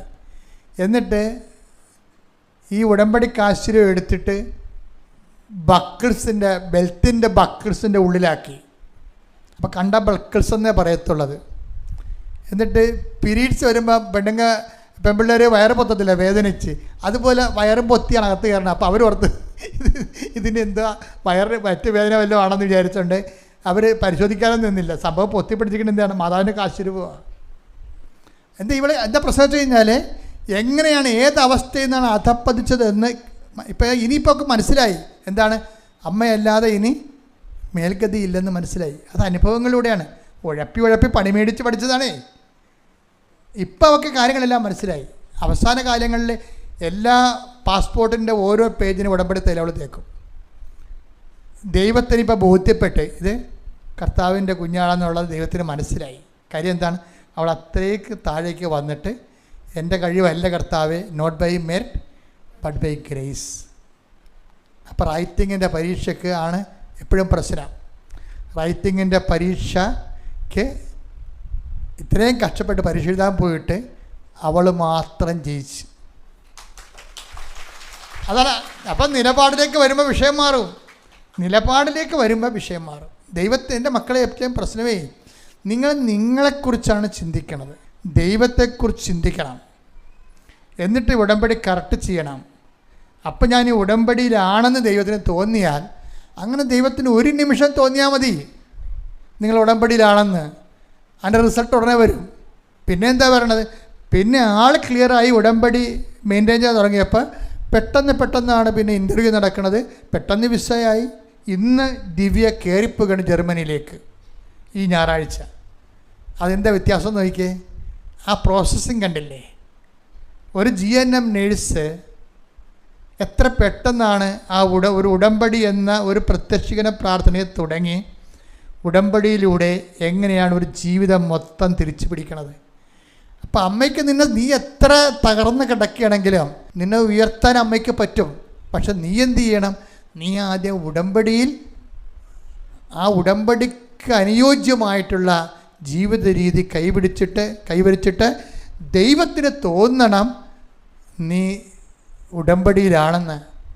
അവിടുന്ന് തൻ്റെ ദാസിയുടെ വിനീത അവസ്ഥ കണ്ടാ, നോട്ട് ബൈ മെറിറ്റ്, എൻ്റെ കഴിവല്ല കർത്താവേ, ഇനി ഞാൻ രക്ഷപ്പെടുകയാണെങ്കിൽ അത് നിൻ്റെ കഴിവ് കൊണ്ട് മാത്രമാണ്. അത് പറയാനാണ് ഈ ഉടമ്പടിയുടെ നേർച്ച വസ്തുക്കൾ, ഉടമ്പടി കാശ്രീവ, ഉടമ്പടി തൈല, ഉടമ്പടി ഉപ്പ് എല്ലാം പ്രയോഗിക്കുന്നത്. അവസാനത്തെ പിടിവള്ളി പോലെ അപ്പം ദൈവത്തിന് തൻ്റെ ദാസിയുടെ വിനീത അവസ്ഥയെ ദൈവം തെക്കൻ പാർത്തിട്ട് അവളെ ലിഫ്റ്റ് ചെയ്ത് വിടും. നീ എത്ര താഴ്ന്നു കിടന്നാലും നിന്നെ ഉയർത്താനുള്ള പോംവഴികളും പദ്ധതികളും ദൈവത്തിൻ്റെ കയ്യിലുണ്ട്. ആ ബ്ലൂ പ്രിൻ്റ് വാങ്ങിക്കാൻ വേണ്ടി നീ ഉടമ്പടിയെ അർത്ഥവത്തായിട്ട് ഉപയോഗിക്കാൻ വേണ്ടി ഇന്നും ഒരു പ്രത്യേകം ശ്രദ്ധിക്കണം. ഓരോ പുതുക്കവും ദൈവ സ്വഭാവത്തിലേക്കുള്ള പുതുക്കമായി മാറാൻ ദൈവം നിന്നെ അനുഗ്രഹിക്കട്ടെ. പിതാവിൻ്റെയും പുത്രൻ്റെയും പരിശുദ്ധാത്മാവിൻ്റെയും നാമത്തിൽ. വ്യക്തിപരമായ പ്രാർത്ഥനകളുടെയും ജീവിത സമർപ്പണ പ്രാർത്ഥനകളുടെയും സമയമാണ്. പരിശുദ്ധ പരമാ ദിവ്യ കാരുണ്യത്തിന് നേരവും ആരാധനയും സ്തുതിയും പുകഴ്ചയും ഉണ്ടായിരിക്കട്ടെ. പരിശുദ്ധ പരമാ ദിവ്യ കാരുണ്യത്തിന് നേരവും ആരാധനയും സ്തുതിയും പുകഴ്ചയും ഉണ്ടായിരിക്കട്ടെ. പരിശുദ്ധ പരമാ ദിവ്യ കാരുണ്യത്തിന് നേരവും ആരാധനയും സ്തുതിയും പുകഴ്ചയും ഉണ്ടായിരിക്കട്ടെ. നമുക്കെല്ലാവർക്കും കൃപാസനം പ്രത്യക്ഷീകരണ മധ്യസ്ഥ പ്രാർത്ഥന ഏറ്റുചൊല്ലി പ്രാർത്ഥിക്കാം. അമ്മേ പരിശുദ്ധ അമ്മേ, പരിശുദ്ധമേ, ദൈവമാതാവേ, കൃപാസനത്തിലൂടെ ഞങ്ങൾക്കും ഞങ്ങളുടെ ദേശത്തിനും അമ്മ മധ്യസ്ഥം തേടി തന്ന എല്ലാ അനുഗ്രഹങ്ങൾക്കും കൃപകൾക്കും ഞങ്ങളിപ്പോൾ ഹൃദയം നിറഞ്ഞ നന്ദി പറയുന്നു. സ്തുതിച്ചു പ്രാർത്ഥിക്കാം. ഹല്ലേലൂയ, ഹല്ലേലൂയ. നാളിതുവരെ ഞങ്ങൾക്ക് ലഭിച്ച എല്ലാ കൃപകൾക്കും അനുഗ്രഹങ്ങൾക്കും നന്ദി പറയുന്നു. ഹല്ലേലൂയ, ഹല്ലേലൂയ. മഹത്വം, മഹത്വം, ആരാധന, ആരാധന. ദൈവപിതാവേ നന്ദി, പിതാവേ മഹത്വം, ദൈവപിതാവേ ആരാധന. ദിവ്യകാരുണ്യത്തെ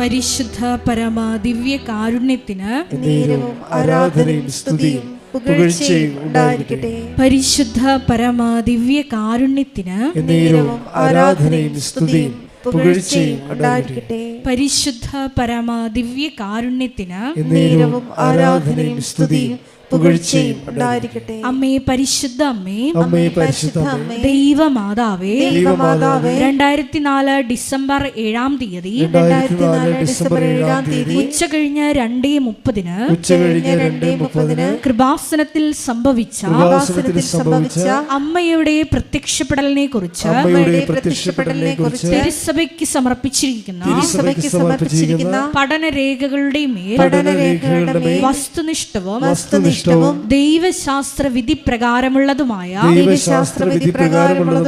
അന്വേഷണ പഠനങ്ങൾ നടത്തി ആ പ്രത്യക്ഷപ്പെടലിലൂടെ പ്രകടമായ ദൈവമാതാവിന്റെ പ്രത്യേക കരുതലും സംരക്ഷണവും വെളിപ്പെടുത്തുന്ന പീഡിതരുടെ ആശ്വാസവും പ്രവാചകന്മാരുടെ രാജ്ഞിയും വാഗ്ദാനത്തിന്റെ പേടകവും പ്രപഞ്ച പ്രകൃതിയുടെ മാതാവുമായ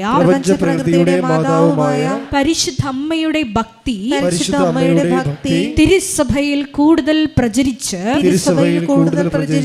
ജീവിതത്തിന്റെ ദുരിത ദുരന്ത അവസ്ഥകളിൽ അകപ്പെട്ട് കഴിയുന്ന അനേകായിരം മക്കൾക്ക് ദൈവത്തിന്റെ സാന്നിധ്യവും സന്ധിപ്പും കൂടുതൽ അനുഭവിക്കുക വഴി ആത്മീയ വിശുദ്ധിയും ദൈവശക്തിയും കൈവരിക്കുവാൻ ഞങ്ങളുടെ കുടുംബങ്ങളെ ഇടയാക്കണമേ.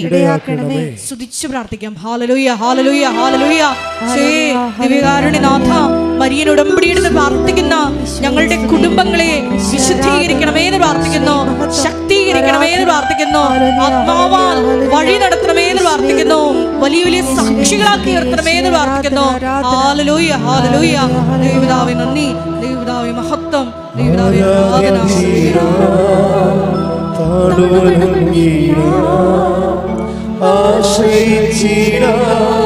ദിവ്യകാരുണ്യത്തെ ആരാധിച്ചിടാം, ആശ്രയിച്ചിടാം ദിവ്യകാരുണ്യത്തെ. പരിശുദ്ധ പരമ ദിവ്യ കാരുണ്യത്തിന് ആരാധനയും സ്തുതിയും പുകഴ്ചയും ഉണ്ടായിരിക്കട്ടെ. പരിശുദ്ധ പരമ ദിവ്യ കാരുണ്യത്തിന് ആരാധനയും സ്തുതിയും പുകഴ്ചയും ഉണ്ടായിരിക്കട്ടെ. പരിശുദ്ധ പരമ ദിവ്യ കാരുണ്യത്തിന് ആരാധനയും സ്തുതിയും പുകഴ്ചയും ഉണ്ടായിരിക്കട്ടെ. അമ്മേ പരിശുദ്ധ അമ്മേ, അമ്മേ പരിശുദ്ധ അമ്മേ, ഭൂസ്വർലോകങ്ങളുടെ രാജ്ഞിയായ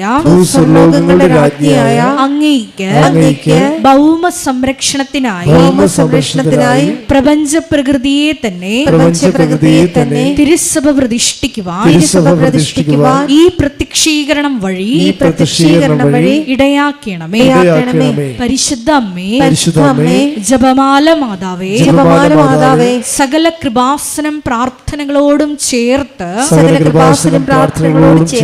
ഞങ്ങൾ ഇപ്പോൾ പ്രാർത്ഥിക്കുന്ന ഈ സമൂഹത്തിന്റെ പ്രത്യേക നിയോഗങ്ങളും മൗനമായിട്ട് നമ്മുടെ വ്യക്തിപരമായ പ്രാർത്ഥനാ വിഷയങ്ങളും സമാനമായിട്ടുള്ള ജീവിത ദുരിതങ്ങളിലൂടെ കടന്നു പോകുന്ന മക്കളെയും കൃപാസനത്തിൽ ജീവനോടെ പ്രത്യക്ഷയായ ദൈവമാതാവിൻ്റെ മധ്യസ്ഥയിൽ ദിവ്യകാരുണ്യ സന്നിധിയിൽ സമർപ്പിച്ച് നമുക്കൊരു നിമിഷം പ്രാർത്ഥിക്കാം.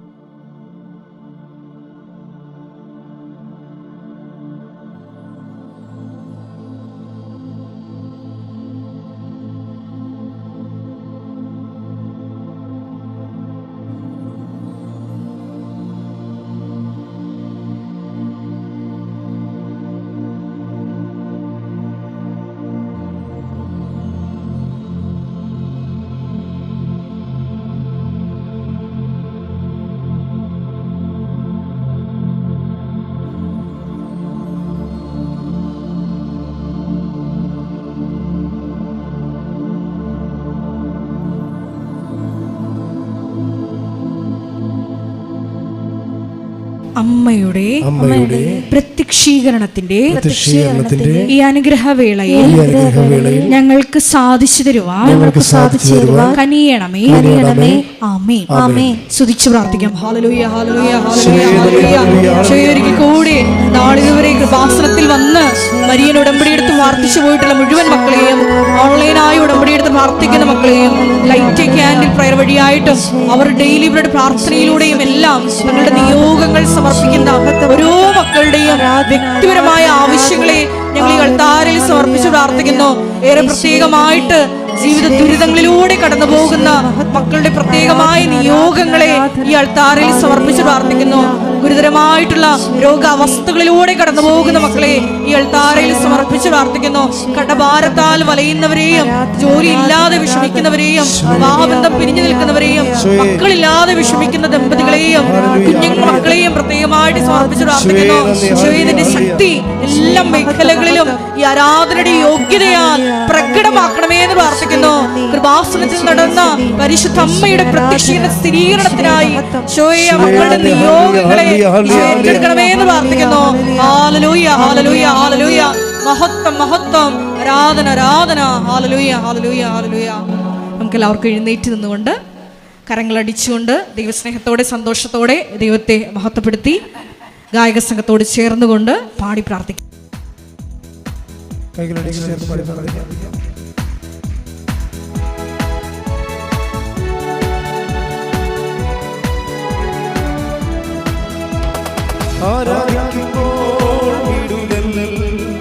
ആരാധിക്കുമ്പോൾ സൗഖ്യം ചേർന്ന് പാടാം.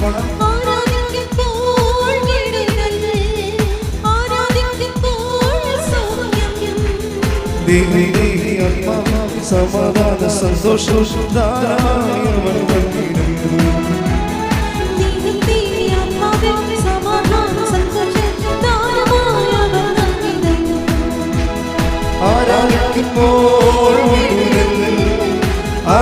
ആരാധിക്കുമ്പോൾ സൗഖ്യം. ചേർത്ത് പാടുവാൻ.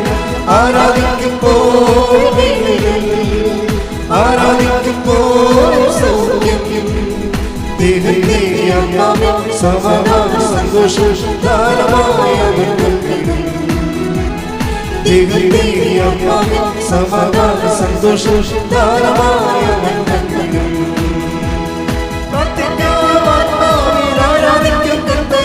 നല്ലവൻ അവൻ നല്ലവൻ.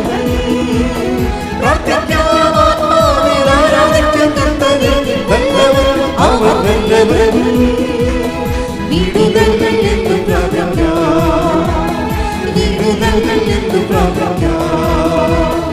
ആരാധിക്കുമ്പോൾ ആരാധിക്കുമ്പോൾ സൗഖ്യം.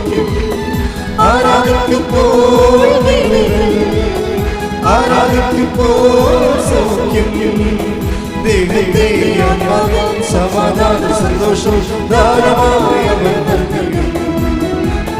ദൈവത്തെ സമാധാന സന്തോഷം ധാരാളമായ സ്തുതികട്ടെ. ഹല്ലേലൂയ ഹല്ലേലൂയ ഹല്ലേലൂയ. യേശുവേ ആരാധന ആരാധന യേശുവേ മഹത്വം ആരാധന ആരാധന ആരാധന യേശുവേ നന്ദി യേശുവേ സ്തുതി യേശുവേ ആരാധന യേശുവേ മഹത്വം മഹത്വം ആരാധന ആരാധന ഹല്ലേലൂയ ഹല്ലേലൂയ ഹല്ലേലൂയ യേശുവേ ആരാധന ആരാധന ഹല്ലേലൂയ ഹല്ലേലൂയ ഹല്ലേലൂയ യേശുവേ നന്ദി യേശുവേ സ്തുതി യേശുവേ ആരാധന. പരിശുദ്ധ പരമദിവ്യകാരുണ്യത്തിന് ആരാധനയും സ്തുതിയും പുകഴ്ചയും.